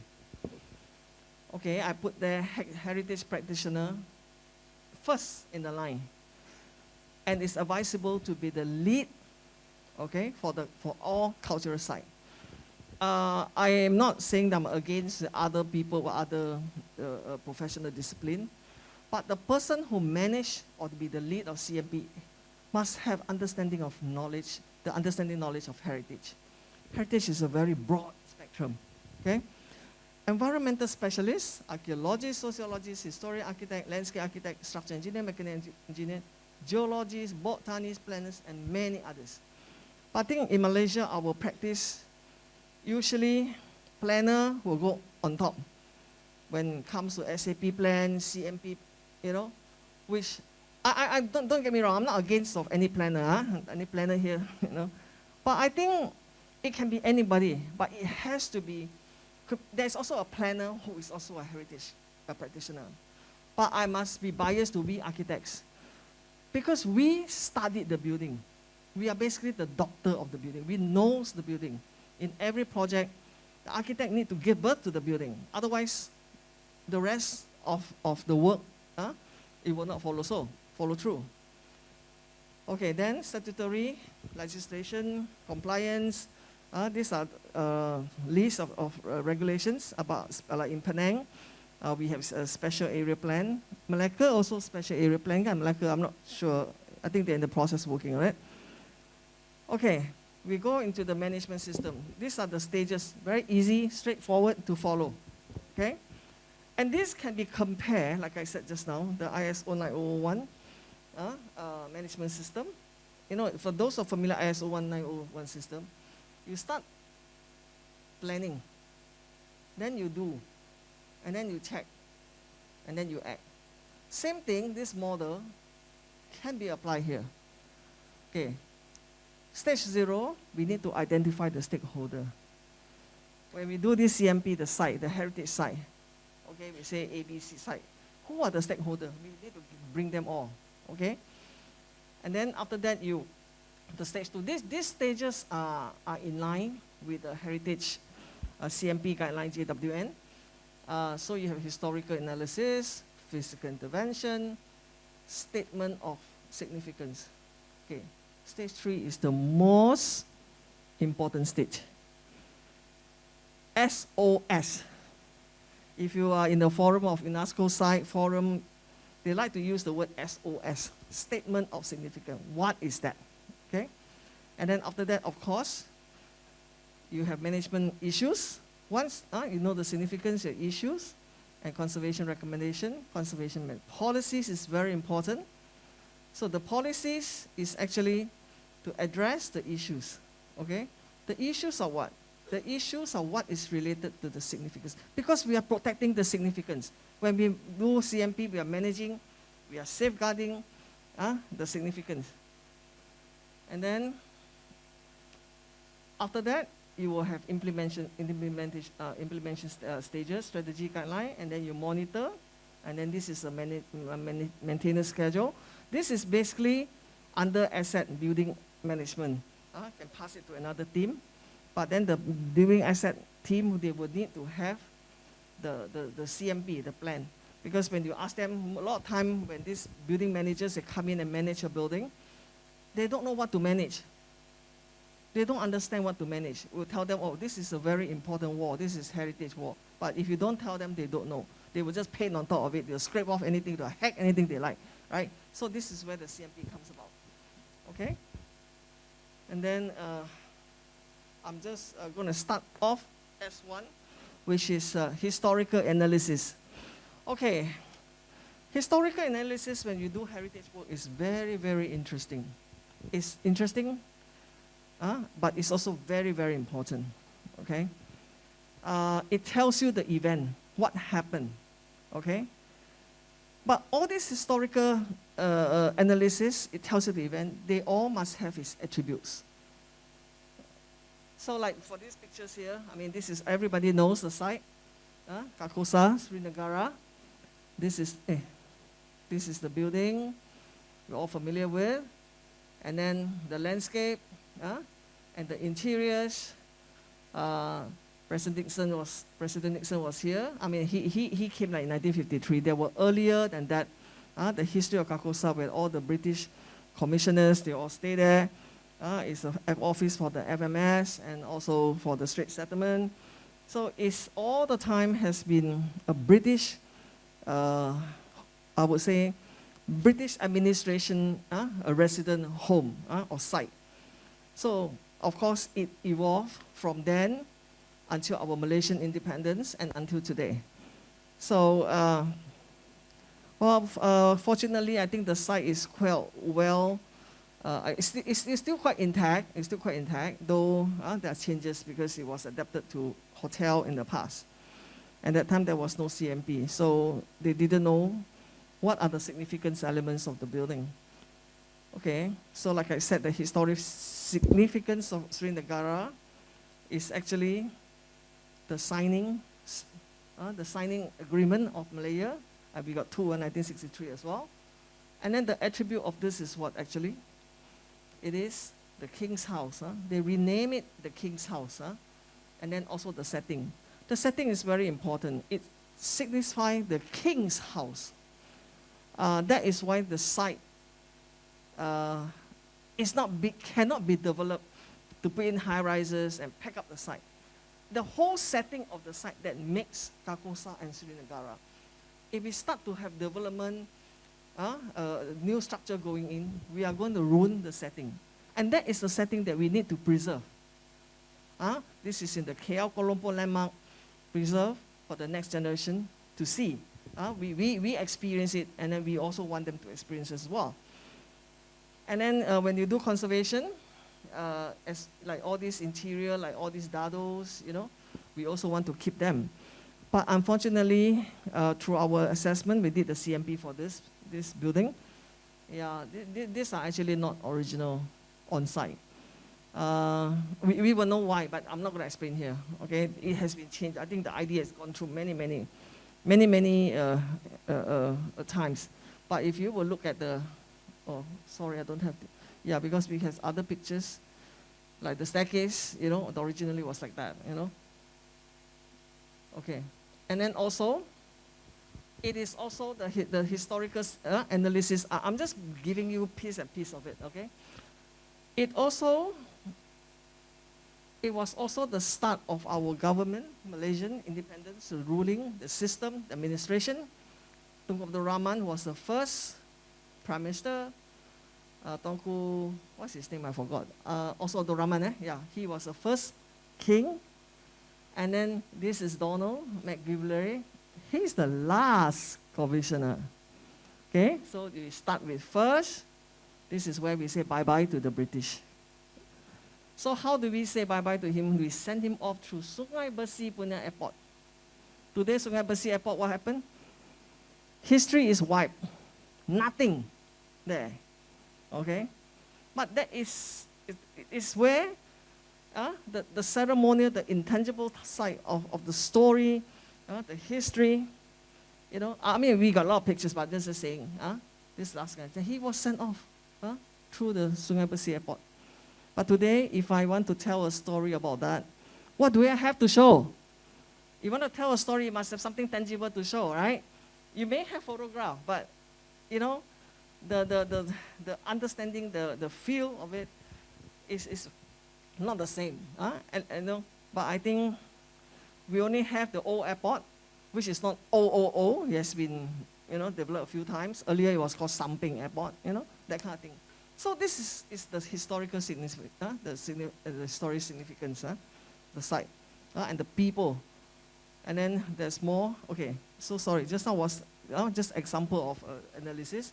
So next one, we're going to go S2, physical investigation. When you do CMP, you need to know the building, the state of conservation, the state of the building. Meaning, beside physical state, you also need to know like the rooms, who were there, that kind of thing. So anyway, physical investigation, for those who go to the site for the very first time, the site is very good, very perfect, walking up and down the steps. And you look at how the staircase, the original lime concrete stairs, has been topped up with granite, just brutally topped up on top of it. Is this the correct way of construction or renovation? I mean, we are architects, right? You all know the answer is no. You don't do this kind of construction, you top up. I think it happens to the whole country, okay? They top up the road. Our buildings are sinking everywhere. And then also, finishes flooring as well. You go to KLA airport, also the same. They just top up new. They don't dig out the old. I'm not sure. JKL spec is always very, very good. I mean, they tell you what to do, but it's just that they just don't follow. So there's something wrong. I'm not sure any contractors here, but something is wrong. Where? What went wrong? It's not one building. It's throughout the nation. So our heritage buildings are sinking every day. Heritage building not only old shophouses, Dataran Merdeka, Bangunan Sultan Abdul Samad. If you go to the Jalan Raja, the front, you compare to the back, because when we were working on RL project, we pressed the back. The front we couldn't press because of the road, but we managed to press the back. So if you go through the site going to the Jambatan, you can see there's a slope down, then you can see how much the road has topped up. So this is the problem. Okay, then next is another physical investigation. Okay, this is Jugra, a very interesting Sultan Aladdin and his house. As conservator, when you want to do conservation for this building, physical investigation is very important. You look at how many types of windows here. What are you going to do? How are you going to recommend your dilapidation report? How would you know which is the correct one? Now, that is very, very challenging. Okay? The building height, and then later on we found out that actually this piece is actually added. It was tambahan, okay? And then you see the window leaf, also not same, the dentils, the cornices. This building is very, very interesting because it has all kinds of form, all kinds of molding, all kinds of mix and match. Door, window, design, very, very interesting. But it was very, we also did the CMP for this. It was very, very challenging to do all this investigation. Okay, so this is the courtyard. Also very significant as all the event was happening. Sultan Aladdin got all his wives staying here. And then during our investigation, we saw this perigi. Okay. And then, for the era of the building, for people like Aladdin, and the material that we saw, this is like cement, It's like, this is definitely not the design for this well. You see, it has an original frame. Normally, they will have this motif, this Chinese lotus, a bangao, that kind of motif. If you see the Peranakan building in Penang, you'll see that. And true enough, when we searched around the building, we saw all these elements here. So we know this 100% confirmed. This thing was used to put here. So had you don't do thorough investigation, what are you going to write in the report? Ini original, masa bina, kan? So these are all important when you do your historical research, physical research, and statement significant. So this is one of the example.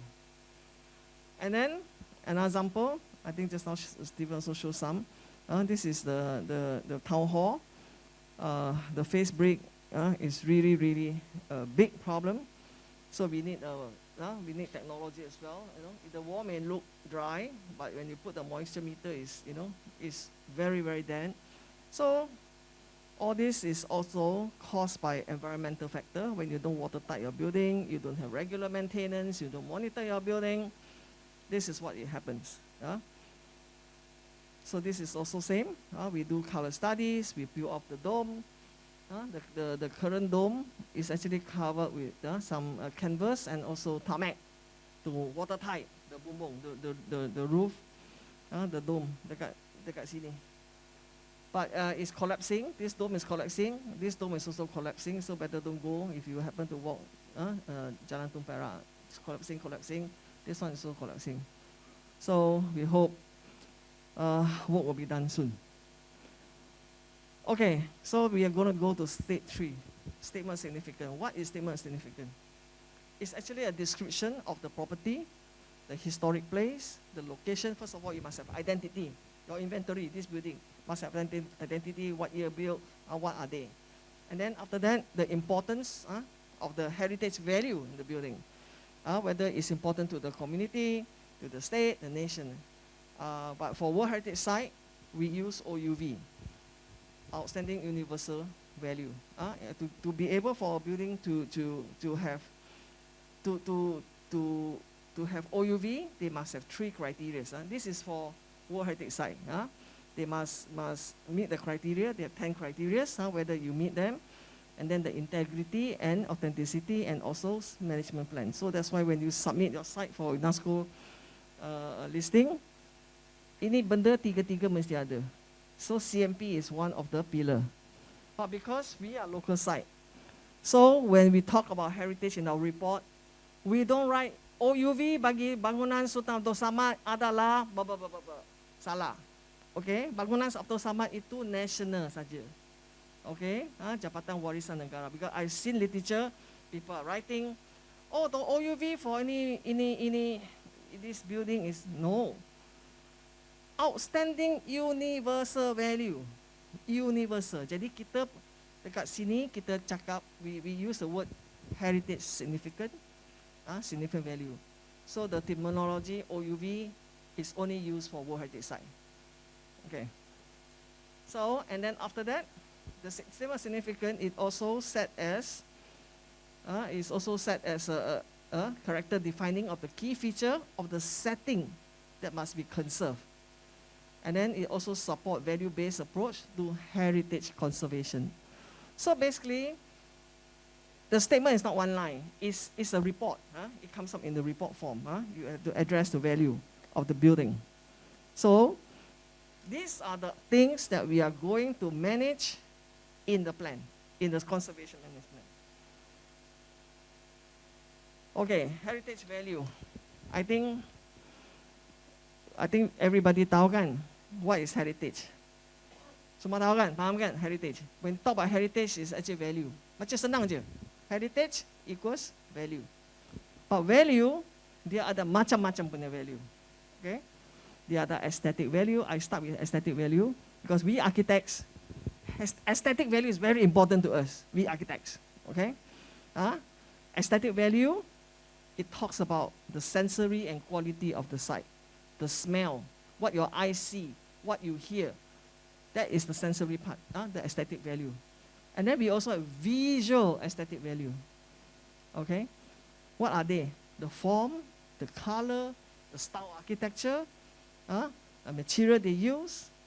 And then after that, we have aesthetic significance, which reflects the construction and craftsmanship of the era.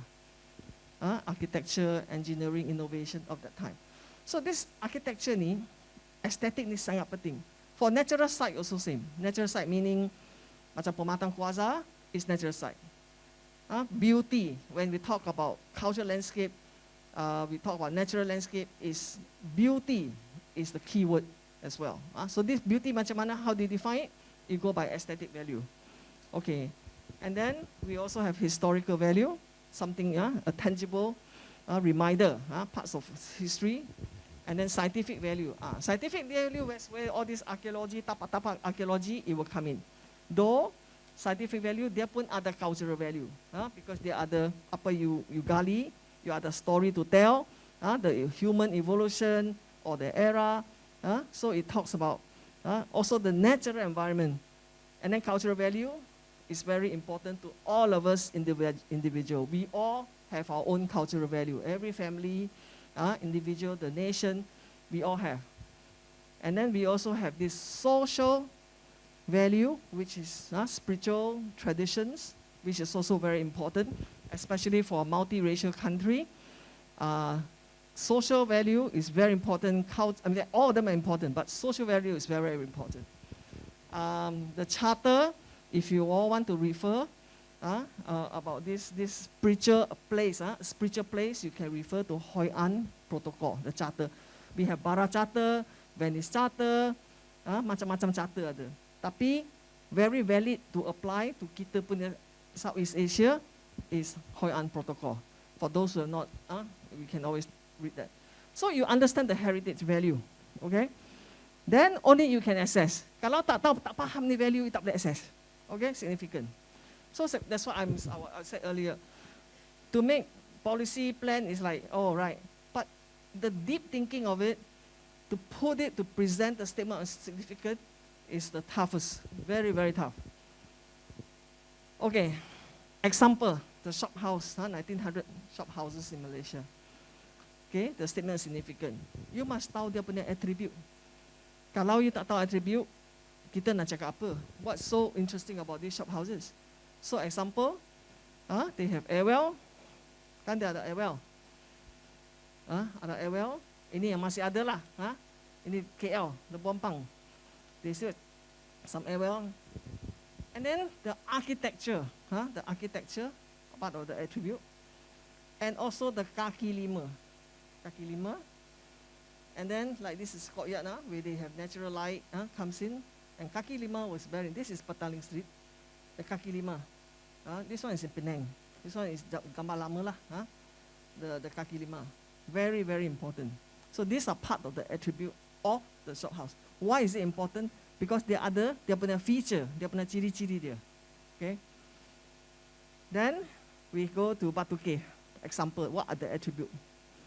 So understanding the attribute, the value of a site is very, very important. Batu Cave, the attribute is actually more than this.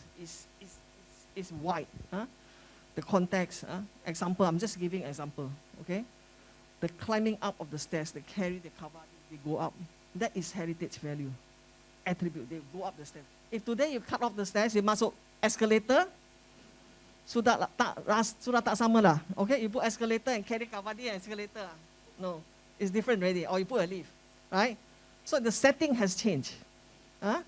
Then the biodiversity, because it's a limestone cave, dia punya biodiversity. Dulu dia ada guano and bats. And then of course, is the tradition, the ritual, the Kavadi festival, the cultural value, spiritual, the environmental value. So these are the things that is important to the site when we want to write about Batu Cave. I'm just giving some example, but there are lots and lots of things to say.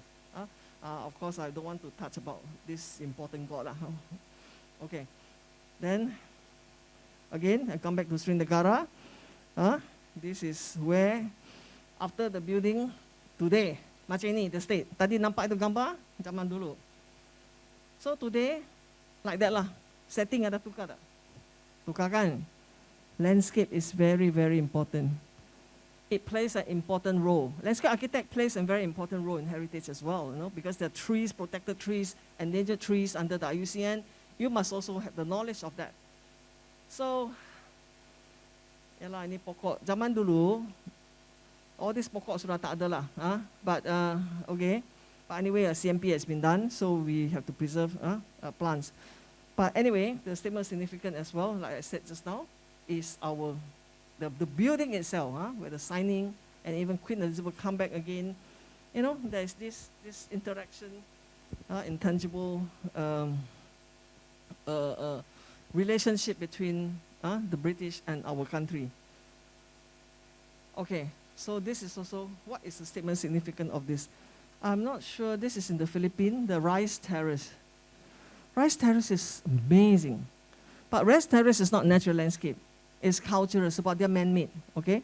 They're man-made dari segi, they follow the terrain, but they cut the irrigation, the water, and also it is a community, they generate the social economy, so it has a lot of value, but this site is under cultural, under UNESCO is researched as a living cultural landscape. And dia punya OUV dia apa? Unparalleled beauty. So masuk value apa tadi? Aesthetic. Okay? So this is just, and this kind of rice terrace development it's been there like 200 years, 2,000 years, sorry, more than 2,000 years, because they use the landform. Okay, they culture from the landform. So this is, but to get the statement of significance or the OUV, this is a World Heritage Site. So you call it OUV. You can go to search in the Google. It's already there. They tell you a lot of story. It's just worth understanding. But even our Malaysian punya rice paddy field, even though kita flat kan, kita pun ada cerita juga. We also have irrigation system. Zaman dulu, how they stop the water, how they control the flood, pun ada. It's just that somebody need to research further. There is also potential. Okay, now we go to management issues. Okay, we do history, we do significant, we do physical investigation. So lepas tu kita punya isu apa ni? Okay, I put there legislation, requirement, compliance. Okay, ada National Heritage Act, garis panduan pemulihan bangunan, buat ABC. Tapi macam semua tak ikut kot, not semua lah, tak ikut semua kot. Okay? Not only Jabatan Warisan, local authority pun ada. Local authority dia pun ada dia punya structure plan, local plan. Okay, ini zone apa-apa. Dia pun ada category 1 building, category 2 special character like in KL. Okay, facade, you cannot do this, cannot do that. Okay? Tapi I'll show you picture, how they cheat di BKL. I'll show you photograph. Okay? And then, lack of awareness and respect for the cultural side. Actually, through my decades of practitioner, heritage practitioner, every time I go, I try to find out the crowd. Oh, do you like heritage? But let me tell you, 50% still say no to me. Okay, I still hear a lot. So that means that our awareness is not very strong. We need to keep promoting. Okay, and then lack of commitment from top management. Top management dia sangat penting tu, macam ISO punya framework. Top management dia mesti ada komitmen. Kalau top management tak ada komitmen, tak boleh. Apa kita orang bawah nak buat, kalau atas punya tak agree, tak boleh jalan also. Commitment. Okay? You know, then political pressure agenda. I hope I won't get sued for saying that. Political pressure agenda. This one is also, I'm not saying Malaysia. It happens everywhere in the world. Okay? And then property ownership and transfer, we got problem also. That maybe this owner may value the building so much, they maintain. Maybe the new owner buy, I want to hack everything, and about hotel, and about restaurant. I want to monetize the building, okay? And then lack of technical expertise in conservation. Okay, the conservation, the expertise. Kita ada, tapi I rasa tak semua lagi. So kena train lagi lah. I think JWN now, they have conservator berdaftar. To renew your conservator berdaftar punya sejuk, you must have enough CPD point, you must submit logbook, what you do. But if your conservator berdaftar and then you duduk 5 tahun tak buat kerja, sorry, JWN tak akan renew. That is the thing. And then, poor maintenance, heritage impact, direct and indirect, unsuitable material use, construction method, fire safety requirements. Architect Steven, we have to think about this fire thing. Because bomba wants this, one that. How? My timber kayu, tangga tak boleh, tinggal floor tak boleh. Macam mana saya nak retain authenticity to site? Cannot. Then I put all cement. Then, what am I going to tell the next generation? Oh, the building was built in 1890. Cement. Macam tu. Sudah wrong message kan? Right? Falsified message. Then, of course, the future construction, adaptive reuse. And then also another thing, infrastructure and climate. These are the two very, very big issues. in heritage building. So these are the example of the issues. So we will have all these issues, okay? Okay, I may say, severe climate change. What does it change to my building? Maybe rain too much, huh? So it will create leak to my building. How do I manage it? How often do I maintain? How, do I have new gutter system? Do I have new rainwater downpipe system? So these are all will be put it in the policies. How do you do it? Adaptation, reuse. We need to curb, we need to control. Okay? When you have a building that does restaurant, it's very different from hotel. And hotel also, what kind of hotel? Especially this air conditioning system. It's really very brutal. All the pipings coming in.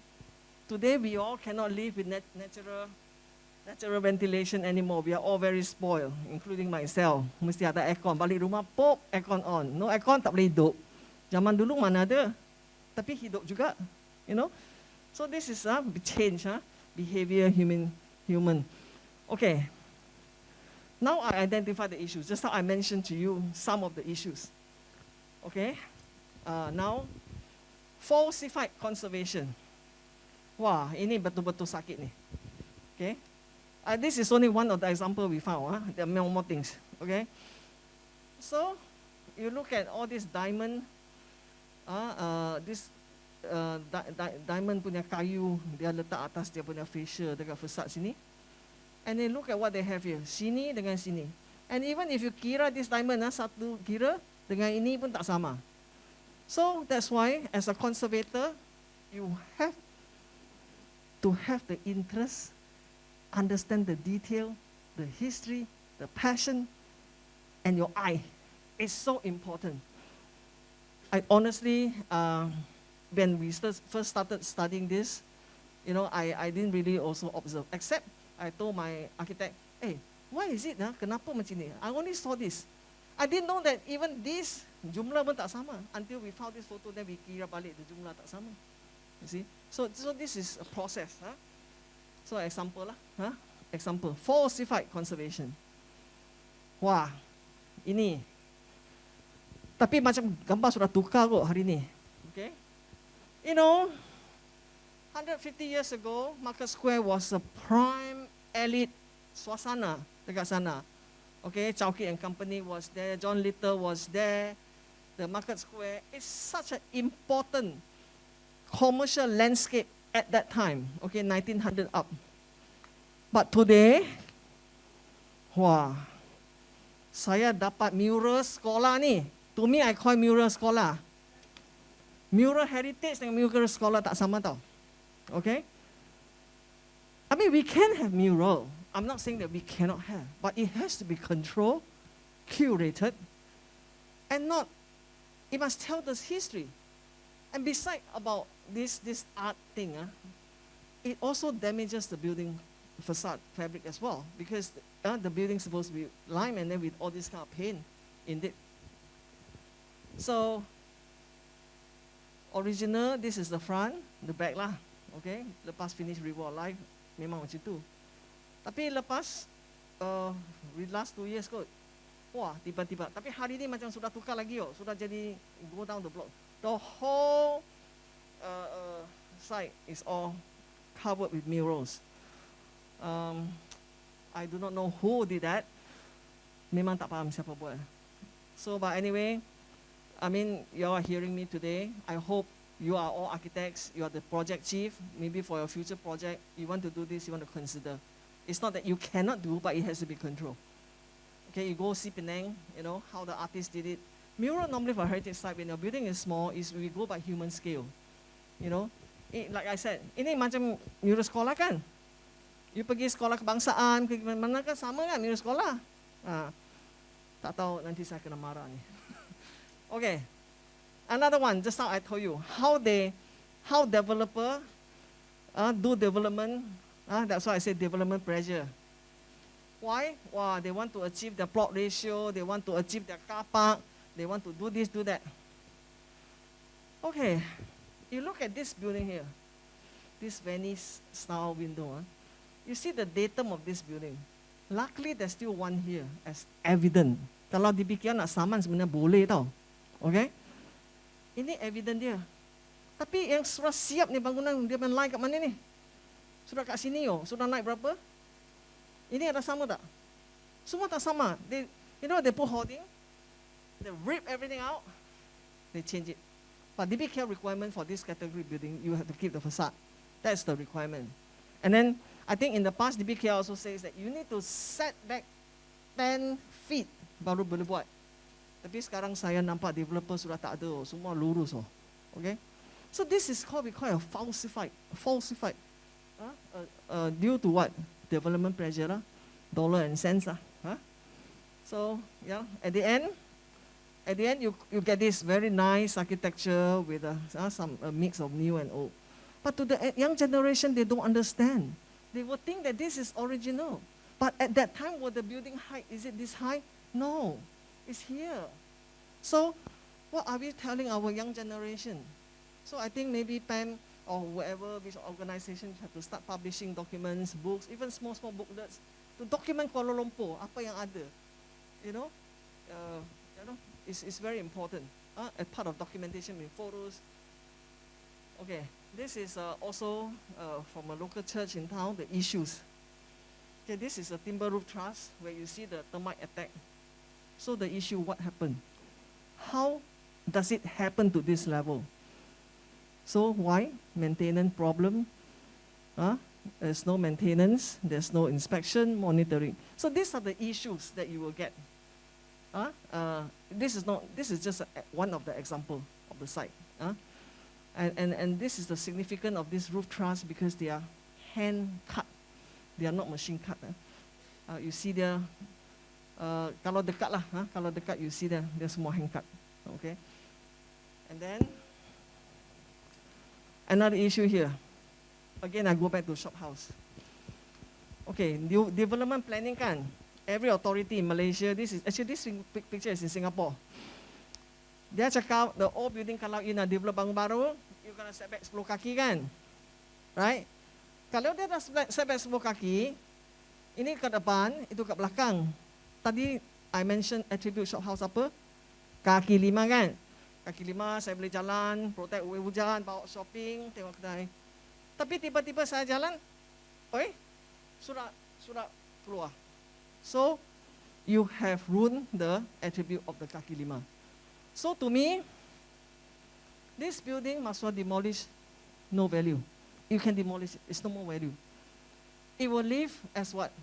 Just as maybe, I would say a feature, maybe a landmark, not landmark, just a street furniture. So this is the issue. And sometimes, this is 3. I've seen in other sites, left only 1, sendiri by itself. Kalau sendiri macam mana? Jalan sini masuk longkang, kaki 5. Jalan sini pun masuk longkang. Buat apa? Just let it go. Because it's also creating the planning, the town, town planning is also not viable lah. So this is another issue. So Singapore pun ada masalah macam kita. Okay, bukan dia pandai, even though they are very developed country. This is in Singapore. The building is still there. Okay, and then for them, they don't use they don't use lime. They just use cement. They paint modern paint. That's the way they are. Okay, how many more minutes? Oh, 15 more. Okay, I think I shared this slide before last time in other talks. The issue again. This one is some shop houses in Jalan Panggung, the Kuala Lumpur. Now it's a very popular place. Everybody go. They call it Kwai Chai Hong or something like that. Originally, this is after the owner, they paint it. Before, it was like that. Okay? So you see what they did to the window, the window leaf? Originally, some of them like this, go further down something. So what they do, they take this all out, they go and gantung on the wall. Because dia tak tahu macam mana lupus. And then dia pergi tukar dengan shutter macam ni. Ini shutter apa ni? Ini shoe cabinet punya shutter. Serious, when you do conservation project, the contractor, if you don't spec your shutter punya blade baik-baik, dia akan bagi ni because it's very cheap. Kayu kecil, okay? Kayu murah. So this is, dia pakai shoe cabinet punya shutter tu. So what is the problem with this? If we allow this to happen, okay, we are going to discontinue the skill of carpenters that make shutter windows. I can tell you next 10 years, 20 years tak ada boleh cari lah. Sekarang projek kita cari itu angka, semua older than me. And then dia punya worker siapa? Bangla. Nanti Bangla permit habis, dah balik. So will the skill continue to our people? Cannot. You see? So this is very important. And then how they fix the window? Okay, we have anchor. We anchor the door frame to the wall, zaman dulu. Sekarang mana ada? Okay, sudah tak ada. So these are important things that we will look out. The issues, okay? And this is also very difficult issues to put it in a policy. You can put it in policy, but to implement it is very, very hard, okay? Okay, this is Guania. This is Trader's Cave, not the Great Cave.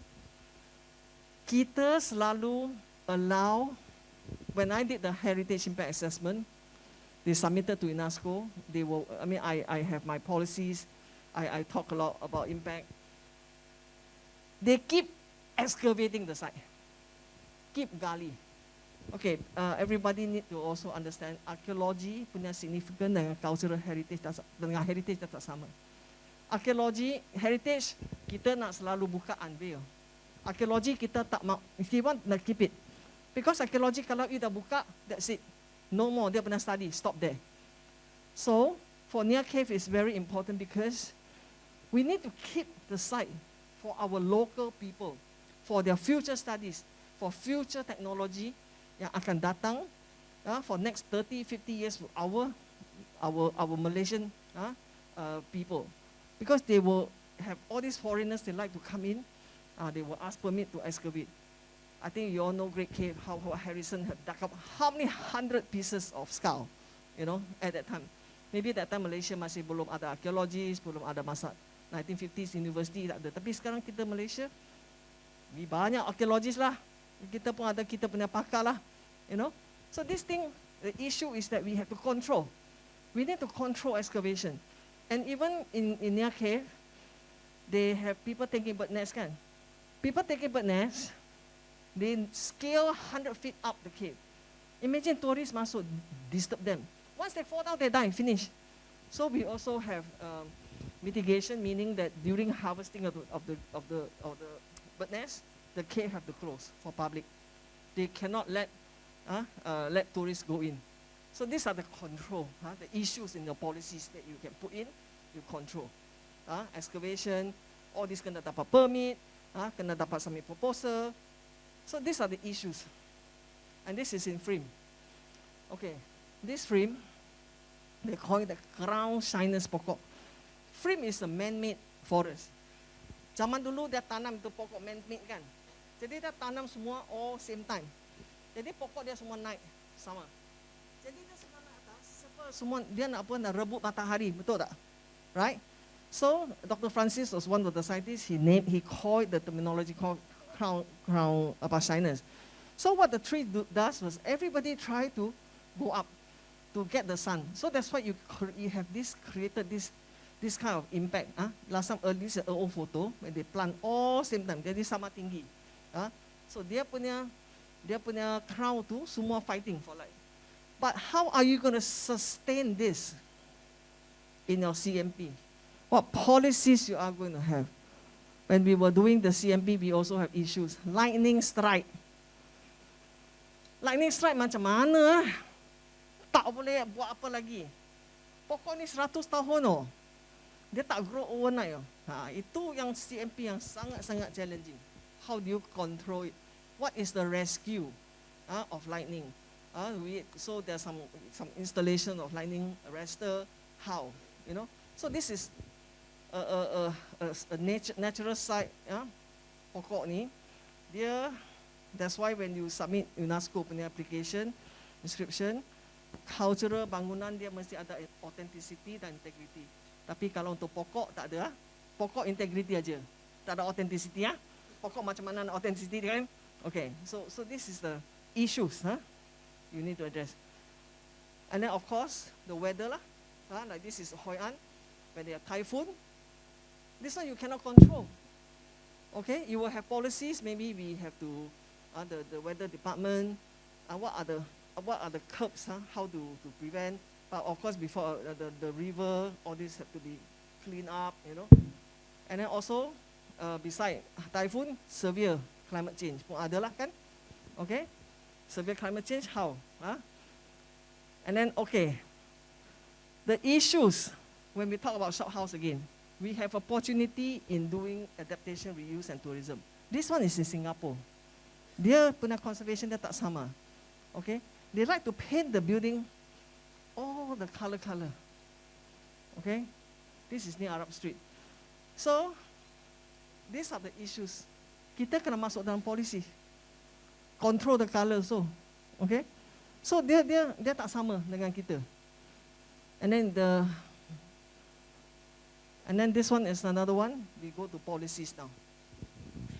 Every policies when you do CMP, they are site specific. Dia tak boleh satu policy dia apply untuk semua site. Tak boleh. They are site specific. Legislation compliance very important because you need law. You have CMP, but you need law. You need law to control. No law to control also hard. Now got law to control also hard. Okay? We are human, right? And then you got to protect the setting of the heritage significance and value of the site. And then to maintain the conservation state of the site, to manage the impact, compatibility from any change. You see, it's always development, weather, human, creating all these issues. Human. We actually bangunan dilapidation survey. Why? Tambah sini, tambah banyak toilet. Parlimen sudah tambah berapa toilet? Wah, banyak toilet. Dah tambah yang macam mana? Itu pipe keluar tu. Dan pipe macam mana nak pergi mana? Right? So, development is very important. To manage the future use of the site also very important. To manage the risk from weather, and then to upkeep the site with maintenance and preservation plans. So these are the example. Of course, you can elaborate, but these are the key points. You can elaborate the policies. And then the management plan, in general, the stakeholder, the interested party, of course, the GW is number one because it's heritage site. Then you talk about the risk. Then you can give example policies, and then you implement according to the plan. And then, of course, you got to monitor, and then additional issues. Normally, 5 years, we review the plan one time. Sometimes it can go up to 10 years, spending on the, let's say, kampung, let's say no development, the site kan, itu kampung saja, satu kampung rumah, tak apa, mungkin dia boleh 10 years lagi. Tapi kalau in Kuala Lumpur, 10 years cannot. Okay, too much going on. Then, the policies and implementation, another thing, like I said just now, if you don't have money, you cannot do heritage as well, right? Heritage is politics and money also. Besides heritage is value. So government, top management, in the nation siapa? Top management? Kerajaan lah. So dia mesti ada bagi duit. Kalau dia tak bagi duit pun susah nak maintain kan. So last time, they allocate, this is 2023, but now today dia macam bagi khazanah banyak duit dah. I think right now they got more fund. This was last year. Okay, then also the opportunity like Stadium Merdeka. Stadium Merdeka it's not heavily used, it's such an important site. But the policies to implement for this building, opportunity for adaptive reuse is very, very important because don't forget, kita next to 118. Very close to it, okay? The whole site setting has changed. The activity. I think, I do not know whether children, they still like sekolah, sukan, children. Macam they go to Bukit Jalil, they don't come here. I think they should have come here, even, they say bola tak cukup capacity. But then you look at the architecture importance of this building. Okay, I think we have protected all our 1900 buildings. I think it's time we need to protect our building after independence. 50 years minimum, nak jadi warisan. So I think this building are worthy, important to protect already. The Art Deco, modern, mosaic, these are all very important. Then, another important policy we need to do is adaptation, capacity building. Capacity building is very, very important because you need to continue to spread the awareness to the public. It's a continuous thing. It cannot just, I do it this month and next year I do, cannot. It's a continuous thing. Maybe PAM can have something like that, and every month, training, hands-on. I think it's very good to promote the skill. So, Like for example, this is just a picture. When we peel the building paint, don't underestimate paint behind the wall. When you peel the paint behind the wall, the layers that you peel off, you will get all this, the history, the layer of history. So what do we do with this? Cat ah? Tak ada. So what we do was we take a cement board, we cover it, we give it some beading, then after that we plaster. So when the next owner, next 20 years, 30 years, somebody open up the wall, these things are still there. So I cannot read Chinese, so I get this uncle, dia trace lah. Tapi dia pada alphabet oh, dia pun ada bahasa Cina, This is the Java Street, the traders area lah. Yeah, so as conservator, kita pun kena hands on lah. Always get myself dirty full with lime lah. This is talking about painting with pigment, always. So these are capacity building is very, very important. And then, like this is in Singapore, how they do adaptation. This bridge was built as cast iron bridge. They open up to the public, which is for tourism. I think it's well maintained. If you all happens to go there near Fullerton Hotel, the Old Padang, Singapore. I'm not saying that their conservation is great, but I mean for this particular bridge is well done. Okay, and then our implementation and policies. We are also retaining our heritage value. This is the Masjid Jemik punya tangga. Memang kita conserve masjid before the blue water came in, before the water fountain came in. Okay. This is a lime concrete, Whole thing is lime, We did testing. So we conserve it during River of Life. After Siap conserve it, this is what you get, a lime grandstand. But today this view is history, no more. You go there, you don't see this. Habis, gone. Why? Because dia letak itu pond tau. Letak pond sini dia buat water fountain. But I have a question. I may not be a Muslim, but I think for a sacred place, why would you want to have dancing fountain in front of the masjid? I don't know betul ya tak betul. Saya tak tahu. As a Christian, but I think the values about the same kan. Wah, fountain semua kan. So what you see today, dia buat fountain semua kan. And then you see this very black dekat side sebab ini kena cuci kan, maintain kan. Dia tak boleh cuci sebab kalau dia cuci, habuk dia turun, dia punya nozzle masuk sumbat. So they never clean. So this, apa yang nampak sekarang ni, dah 6 tahun tak pernah cuci. So you see the debris, the soot growing. Okay? So this is after we conserve. This is what we got in line. This is the old photo, 100 years old. We try to match. Okay? This one kayu, we didn't take it out. I think we thought it's, I think probably they hooked the sampan. I'm not sure what it is, but we leave it. So this is what we finished. But like I said, today is history. Okay? And then this one, Najib was the first Prime Minister to walk down the stairs. Masa itu, Tuan Gunda masih kat sini. PJW, dekat sini. Najib masih. So everybody walk down the stairs. Kita ni designer, conservator, tak boleh dekat sana, kita kena jauh-jauh. Okay? So saya ambil gambar dari seberang. Can you imagine the protocol? Okay, how are we being consultant being treated, that way? Okay? Tengok dia bodyguard berapa. Sorry. So of course when Najib walked down, wow, he was also very worried. Okay? Okay.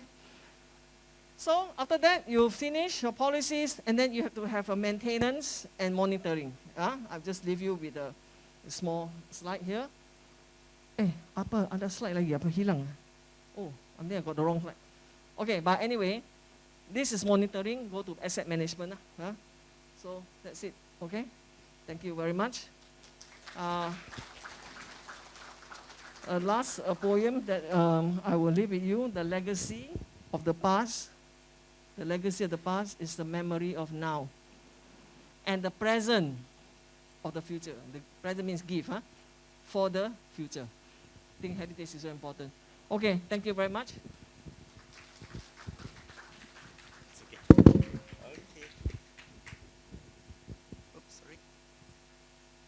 Terima kasih. Thank you, Architect Jun, for a very informative presentation that continues from where Stephen left off.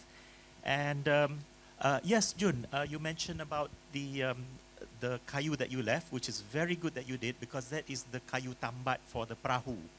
Yes, that's the kayu tambat. And if I'm not mistaken, you can see it in that illustration of the Masjid Jami' that Arthur Benison Hubbard did.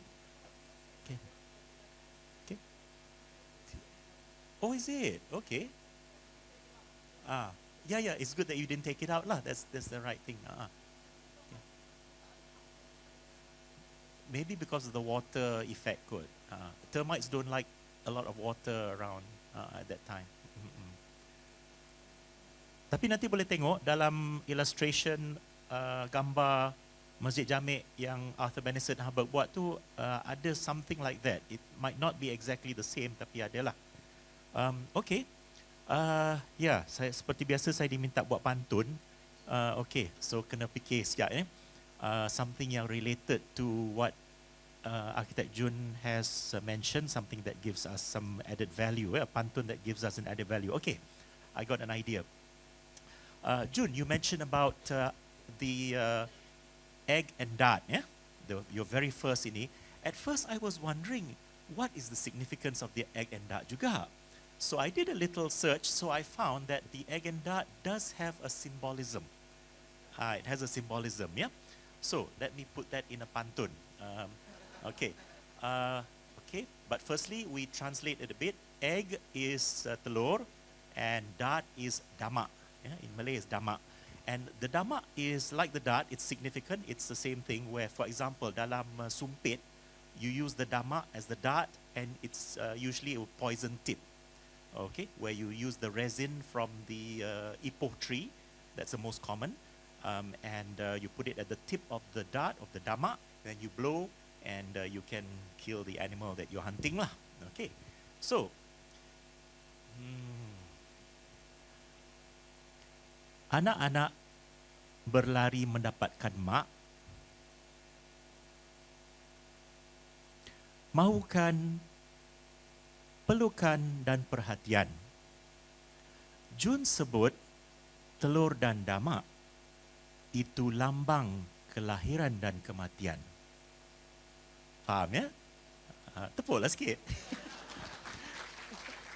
So yes, the egg and the dart symbolize the cycle of birth and death, because the dart, as I said, it's part of something that kills. So that's the significance. So betul dah.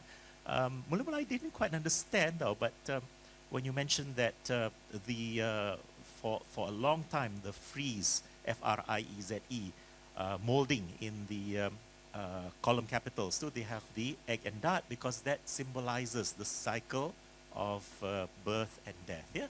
Okay. So now we are doing good for time. We have time for Q&A. So I think memang dah sedia 2 kerusi di situ untuk dibawa ke depan sini. Terima kasih. And so please be prepared with your questions for both Stephen and Jun. So Architect Stephen, Architect Jun, dipersilakan datang ke pentas dan kita akan sama-sama berinteraksi untuk soal jawab, ya. Okay.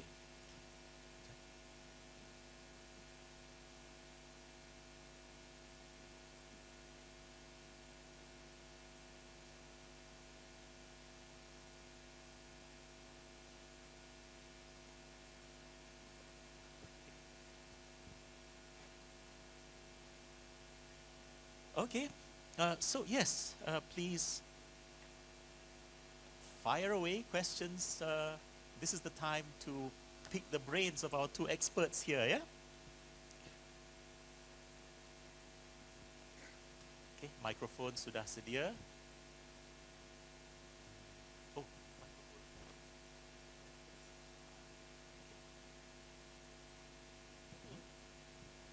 apa boleh share. Satu untuk saya cuma moderator aja. Okay. Just raise your hand and our officer will give you the microphone, yeah?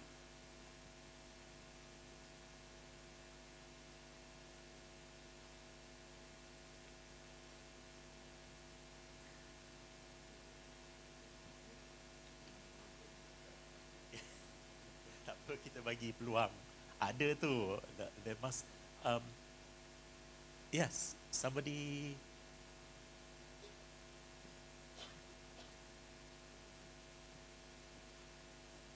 Yes, our Vice President starts with the first question. I give two questions. Simple questions.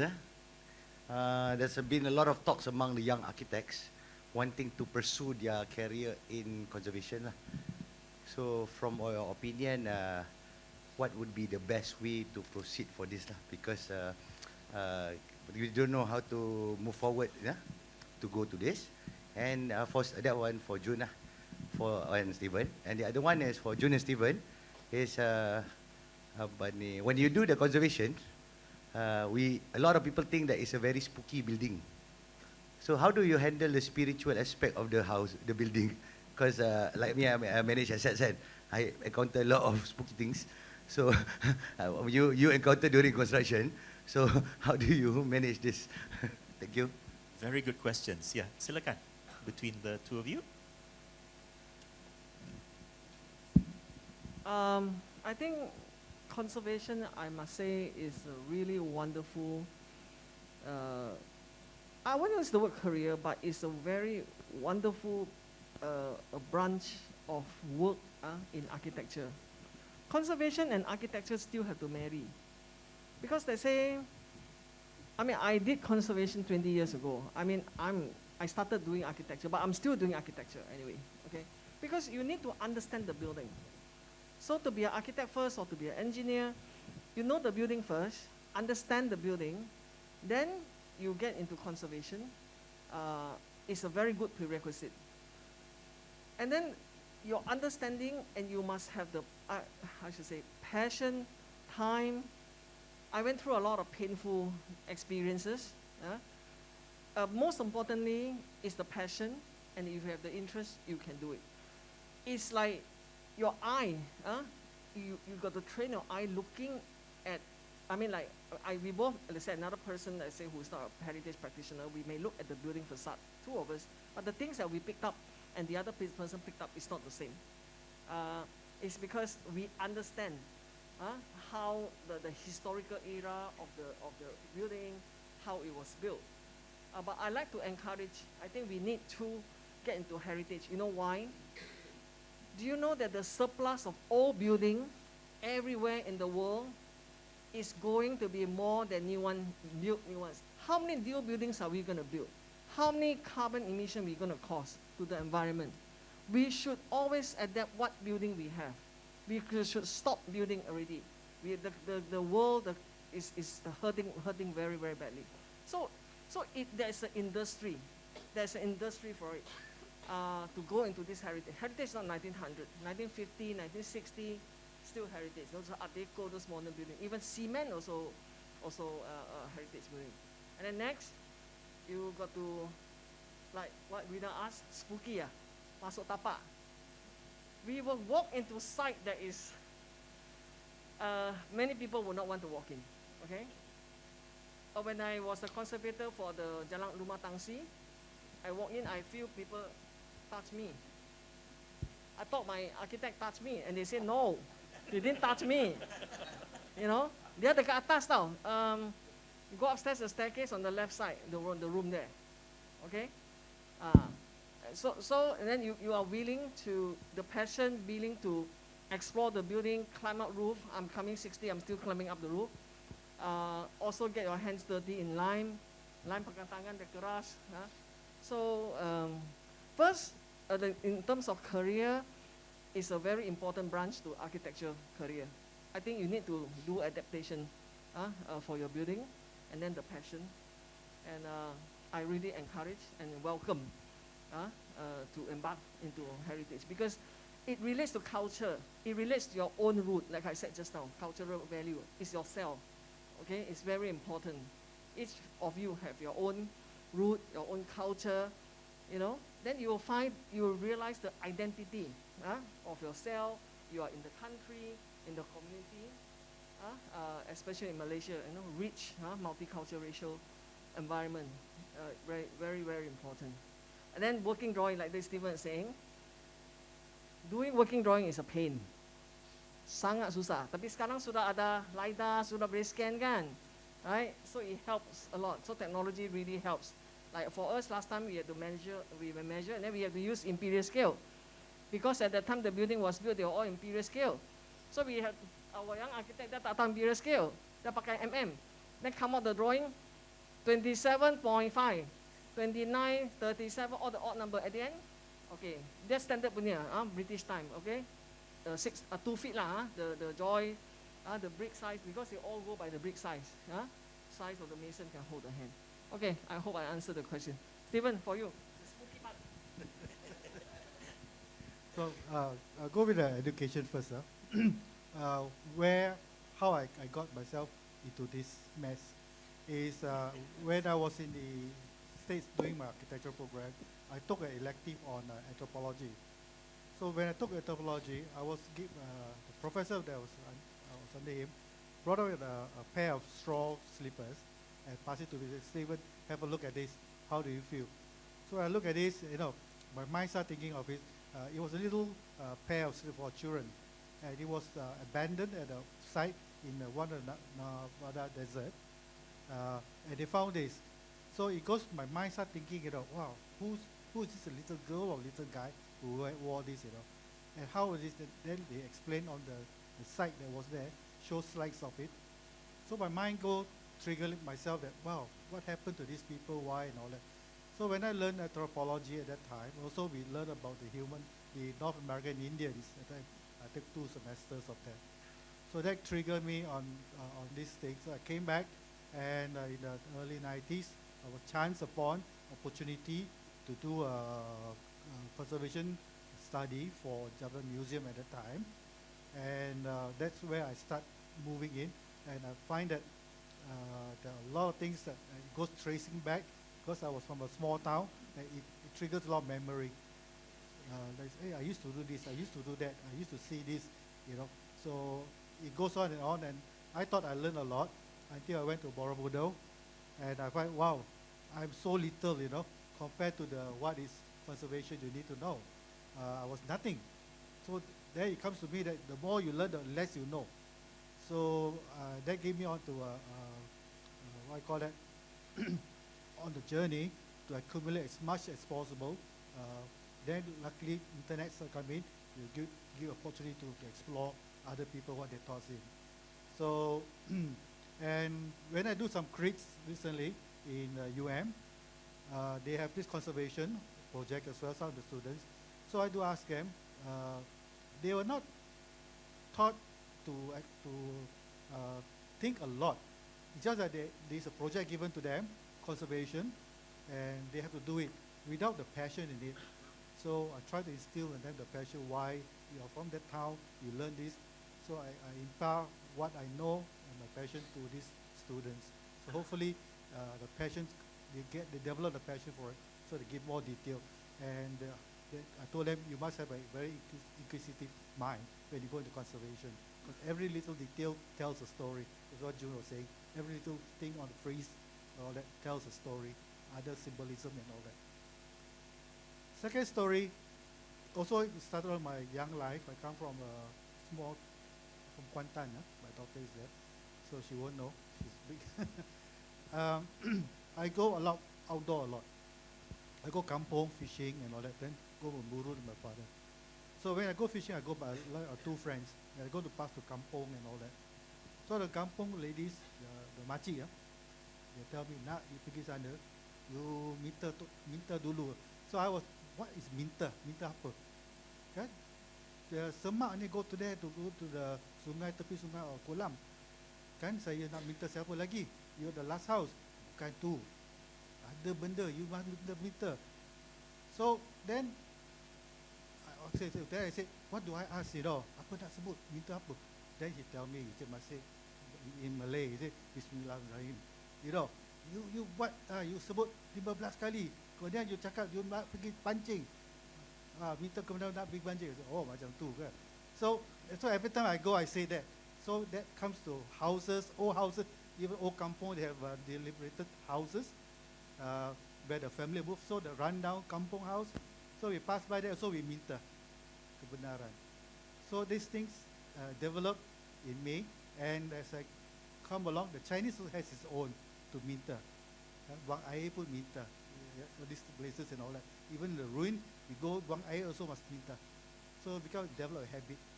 So whether it's spooky or not, I hope those help me lah by saying those words. That's my experience. Okay, very good answers and very good question from Architect Ridho. So please, go ahead and yes, silakan. Ada mic untuk tu dia. Oh, tu dia. Assalamualaikum and good afternoon. My name is Sophie. I have two. One a suggestion and the other is actually a question. First is that I'd like to congratulate PAM for organizing this and for taking position, taking conservation as a very important topic for architects. And I think the issue will be much more significant and important future. Like Joe mentioned just now, the conservation building that needs to be conserved starts even after Independence Day.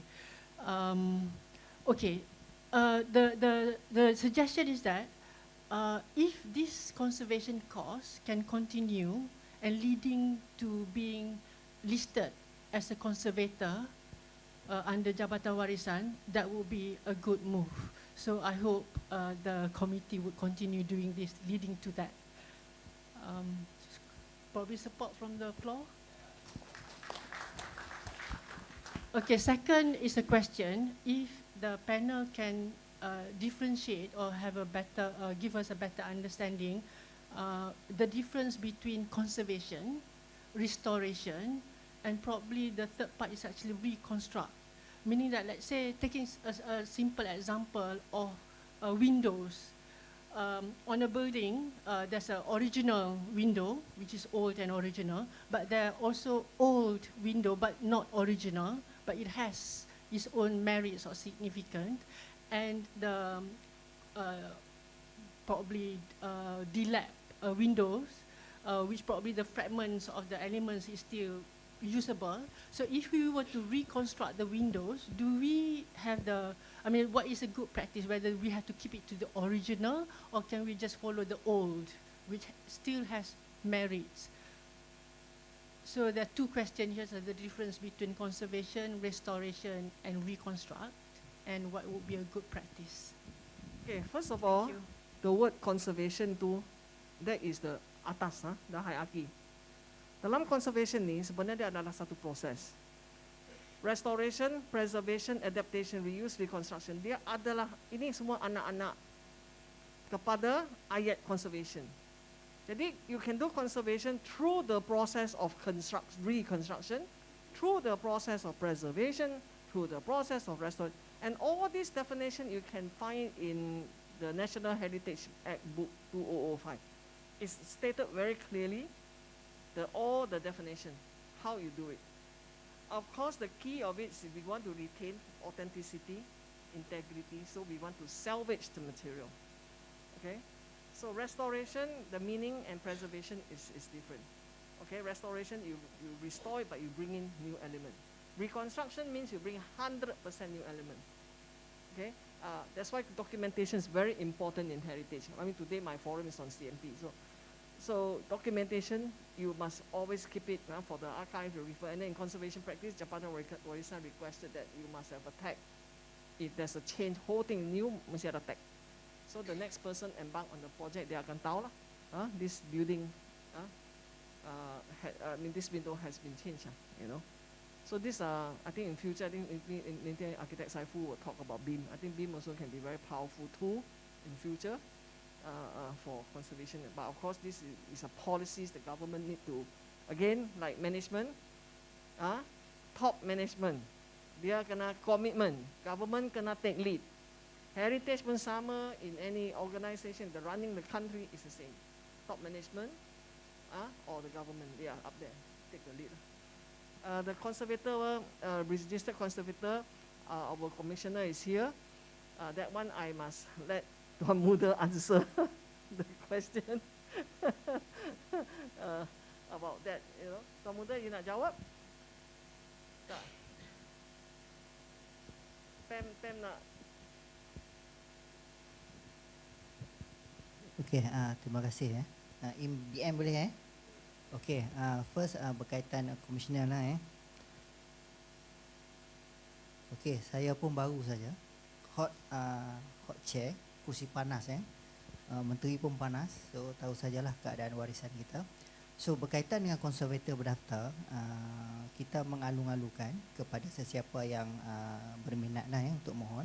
Dan baru ni pun kita dah terima permohonan dan kita pun dah bawa ke jawatan kuasa komiti dan telah pun memutuskan dan mungkin di antara tuan-tuan ada yang dah menerima keputusan. Kalau yang dah memohon mungkin ada yang berjaya, mungkin tidak.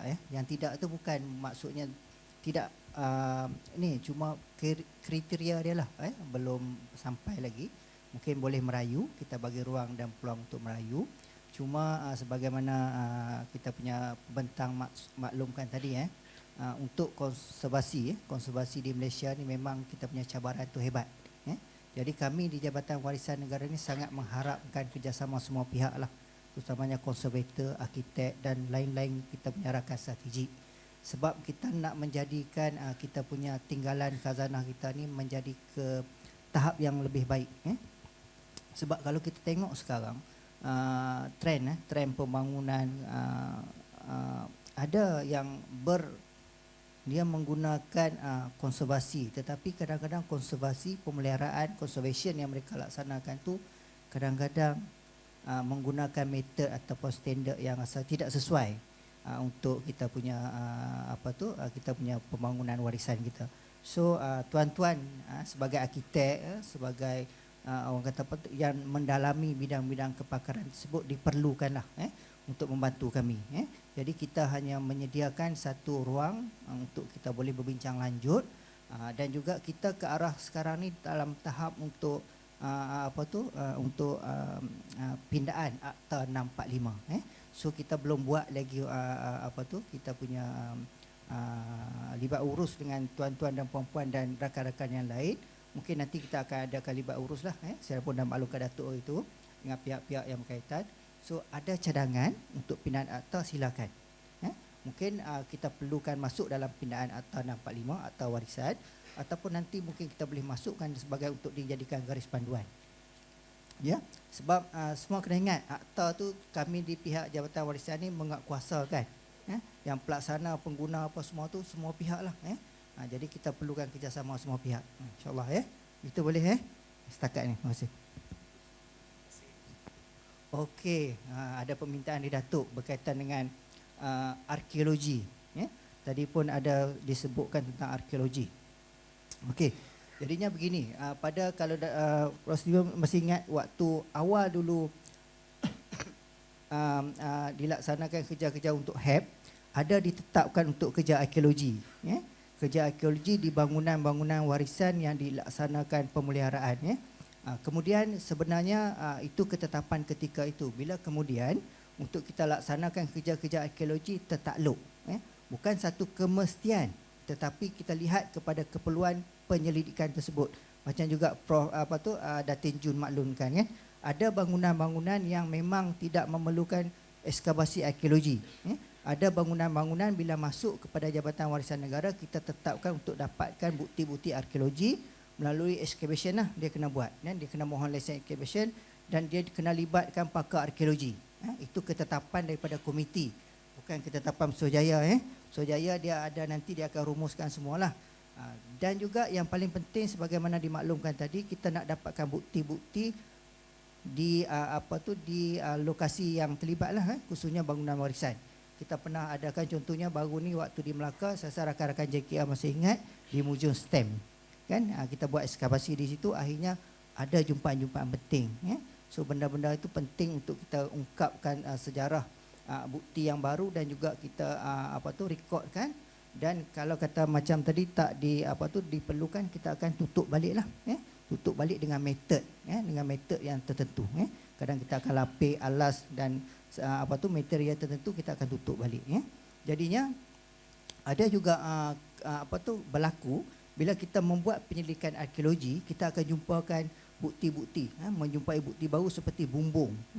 Oh, dulu katanya bumbung ni, bila kita jumpa bumbung genting yang lebih lama lagi, baru kita tahu waktu bangunan tersebut menggunakan yang lain. Kemudian ada juga kayu, serpihan-serpihan kayu dan sebagainya.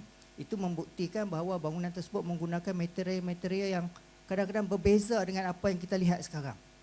Sebab tu kita perlukan bukti supaya nanti bila kita rekonstruksi balik, kita buat balik semula ataupun kita bangunkan kembali, kita ada bukti yang nyata lah berdasarkan arkeologi. Cuma bila tuan-tuan dan puan-puan terlibat dengan kerja-kerja arkeologi, kita minta lah boleh berbincang dengan Jabatan Warisan sebab arkeologi ada pakar-pakar yang tertentu. Sebab bukan semua pakar arkeologi dia boleh buat bidang konservasi bangunan. Sebab dia ada bidang arkeologi prasejarah, arkeologi protosejarah, sejarah. Kita kena lihat dan tengok dia punya background. Kalau background dia tak boleh untuk nanti dia interpretasikan jumpaan-jumpaan, itu nanti menyukarkan pihak tuan-tuan datuk-datuk untuk membuat satu analisis ataupun satu yang barulah. Jadi kena lihat. Sebab arkeologi kami menghadapi situasi dia memang mengakui dia arkeologi tetapi bila dia sediakan laporan tak mengkehendaki ataupun tak memenuhi apa yang kita hajatkan. Itu menjadi masalah kepada kami di Jabatan Warisan dan juga kepada yang melantiklah. Bila kita kata tak mengikut standard, tak memenuhi apa yang nak dilaporkan, itu dah menjadi satu kerugian. Kita ada buang masa, kita ada buang duit, dan sebagainya lah yang kita buang. So boleh berbincang, pihak kami Jabatan Warisan sentiasa terbuka untuk berbincang dan kita kena pasti. Sebab tu kalau tuan-tuan dan puan-puan lihat, bila kata ada kita minta mengemukakan 2 atau 3 konservator berdaftar, bukan kita nak tentukan siapa nak dilantik, tak. Itu terpulang kepada pihak yang melantik nantilah.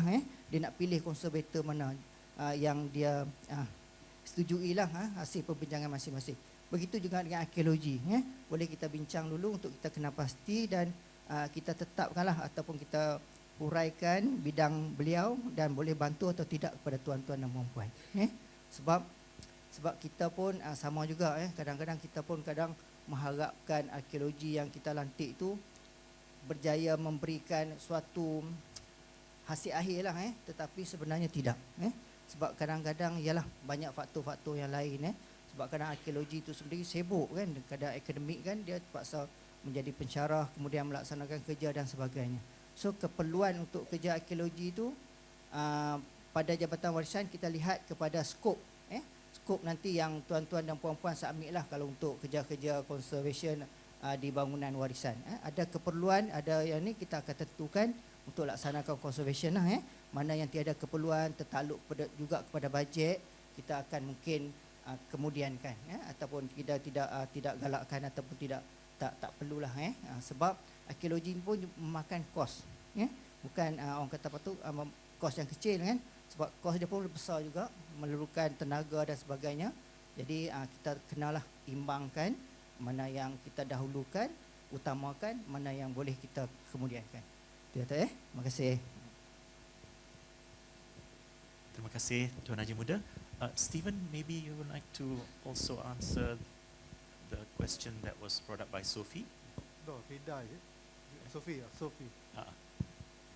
Yeah, I think on the authenticity, conservator, basically we are guided by principles. So, but then we cannot, we are not limited to, for example, a building where conservator, we showed some of the example, but we had a very limited budget. Things happen as we implement it. We buka leper and all that, we see different things, I explained earlier.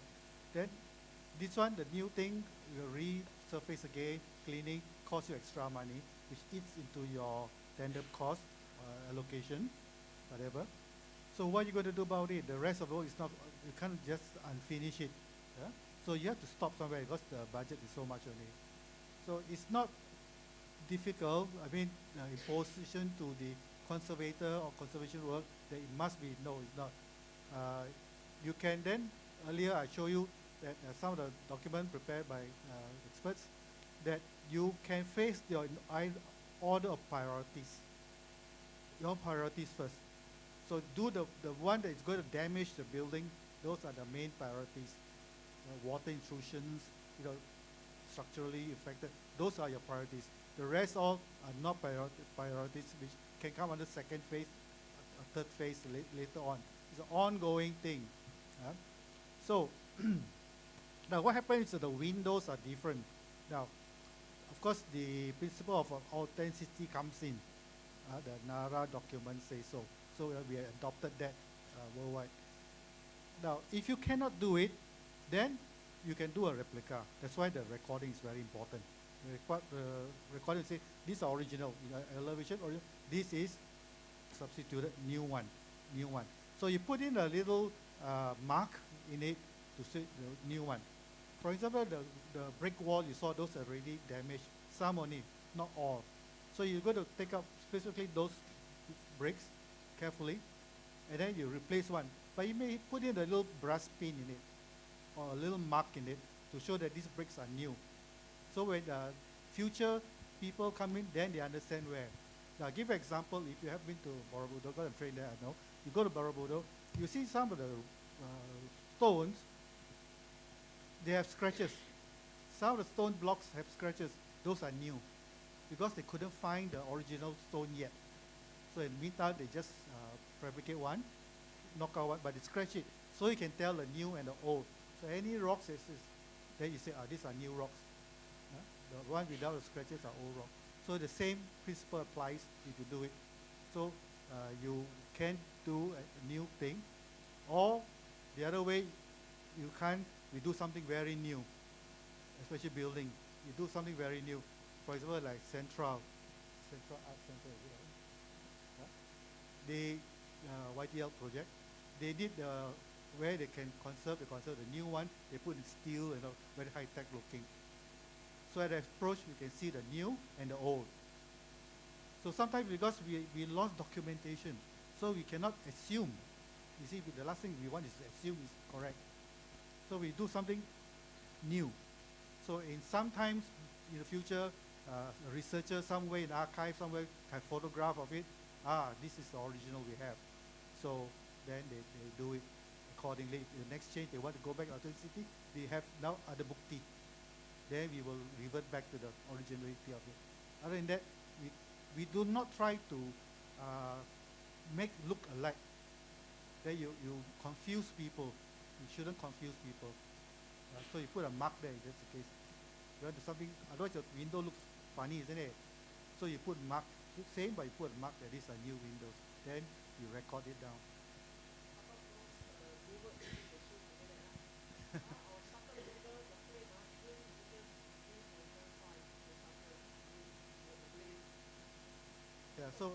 So also the degree of workmanship, why preliminaries for conservation work is very expensive, because it's a lot of manual work.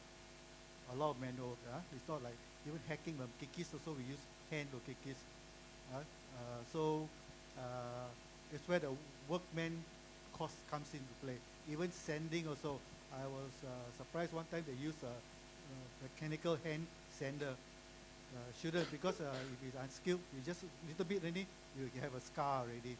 This is something that you don't want. So a hand sanding you can control.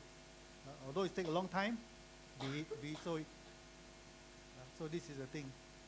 So you have to be very careful, be sensitive to the material that you are doing.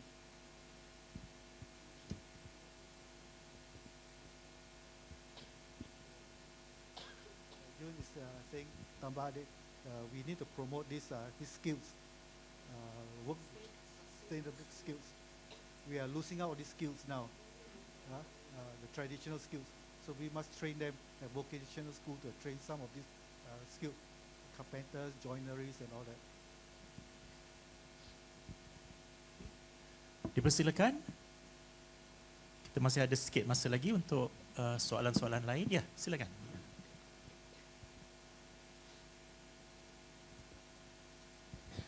Hi, my name is Shaiful.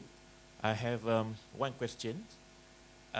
What does we should do in terms of conservation works if we want to integrate sustainable design element into the heritage buildings? Among those elements I'm talking about is like water conservation, or energy conservation. For example, nowadays, for modern buildings, for new buildings, we're talking about installation of solar power, solar panels, rainwater harvesting. But how are we going to do that to the existing heritage buildings, that's the category 1? Because maybe 20, 30, 40 years from now, the younger generation would say, we are doing very much to conserve these resources on the new buildings, but how are we going to do that to the existing buildings? Well, we do know some of the heritage buildings are actually good in passive energy. But, for example, water conservation, how can we integrate that? Because while I was doing some research a few years ago, I compared the US conservation guidelines and Australian guidelines. They have very specific. For example, the US, they are very open to allow this kind of intervention to be included into the heritage buildings. However, they even have guidelines for that. However, it was done sensitively speaking. For example, you want to install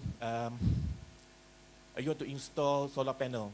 You can do it behind the parapet wall at the roof so that people don't see through their eye levels, small levels, those kind of things.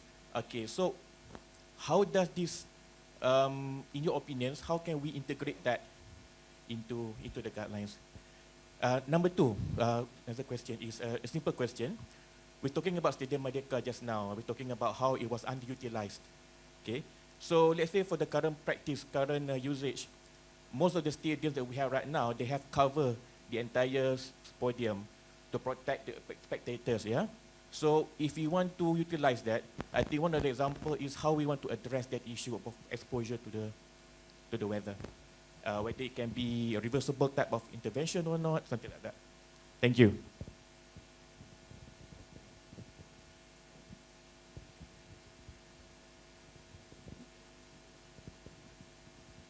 Okay, the first question was incorporating new technology into a conservation a heritage building. I'll put it there.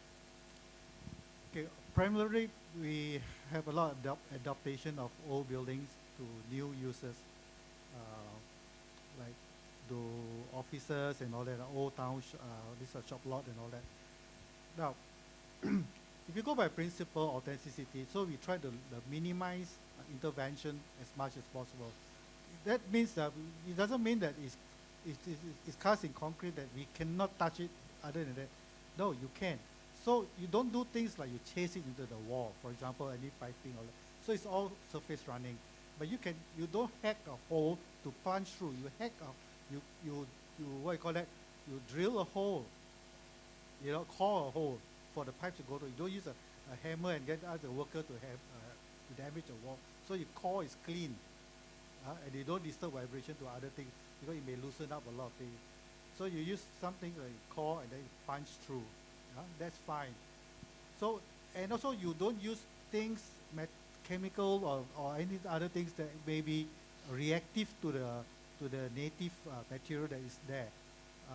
For example, it can consolidate, the plaster may crack, the brick wall is very brittle, So you don't use such material that can have adverse effect.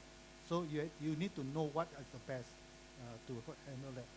Now, coming to solar panel, I have not yet done any solar panel. You have some guidelines by, say, the United States, you say you have seen, I've not seen. So if there's guidelines that you can use that as a persuasive argument to use this, because some other authorities have already used this and the guideline. So in the absence of such guideline, we can use those as a persuasive or adaptive in using that. So it's not always so rigid as it seems, conservation. So it's just to hold up the building, it's always there for generation to come. It's not so it's common to have air condition, water saving features, and other things. So you must think, don't be too constrict yourself. Don't. So long the very fabric of the building is conserved and is what you call it? You conserve basically the very fabric of the building. Don't change anything. Okay, this is where the CMP comes in, like I mentioned just now. like shop houses. First of all, you know your building. What are the attributes? Okay, like I mentioned, the courtyard, the kaki lima, the facade, very important. So when you have intervention, you're not going to put the aircon split unit in front of bawa your tingkap your window. So it still goes back to the conservation principle. Okay, you need to respect the heritage significance, which are the attributes. Example lah, the shop house. You don't block up your kaki lima. You cannot, bring your store or your hawker or your or wares, block the kaki lima. Because once you block it, okay, you can rosak dia punya attribute. Rosak attribute already, the building will not have value. So it still voice back. I think whatever the approach, it still voice back into the principle. And then certain like big development or maybe heritage impact is also required. I mean, JWD will require heritage impact.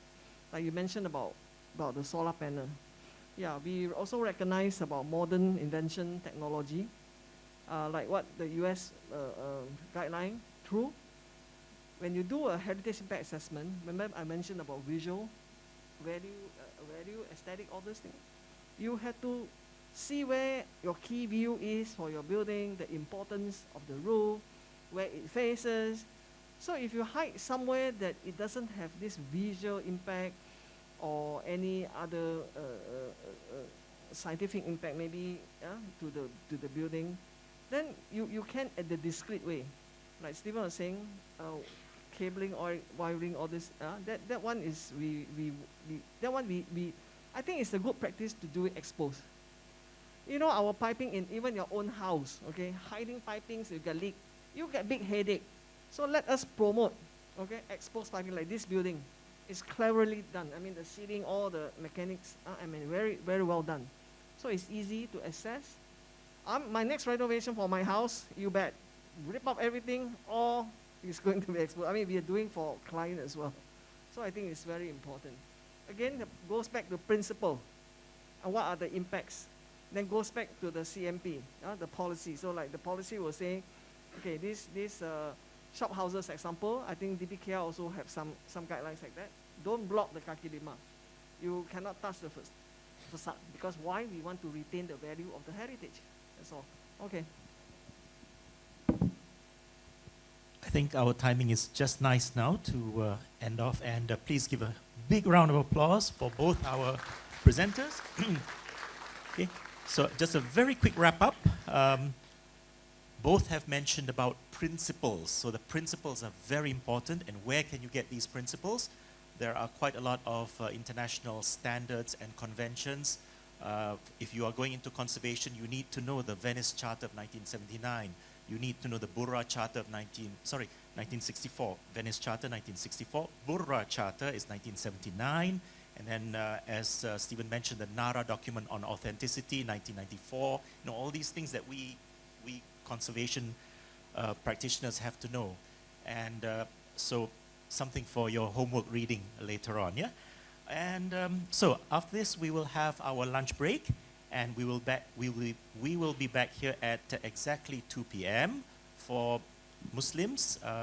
The Zohor is at 1:14, and the surau, for those who may be first time in this building, it is at the lowest level towards the end. In fact, we are probably above the surau right now, yeah? Okay, ada apa-apa lagi nak tambah ke?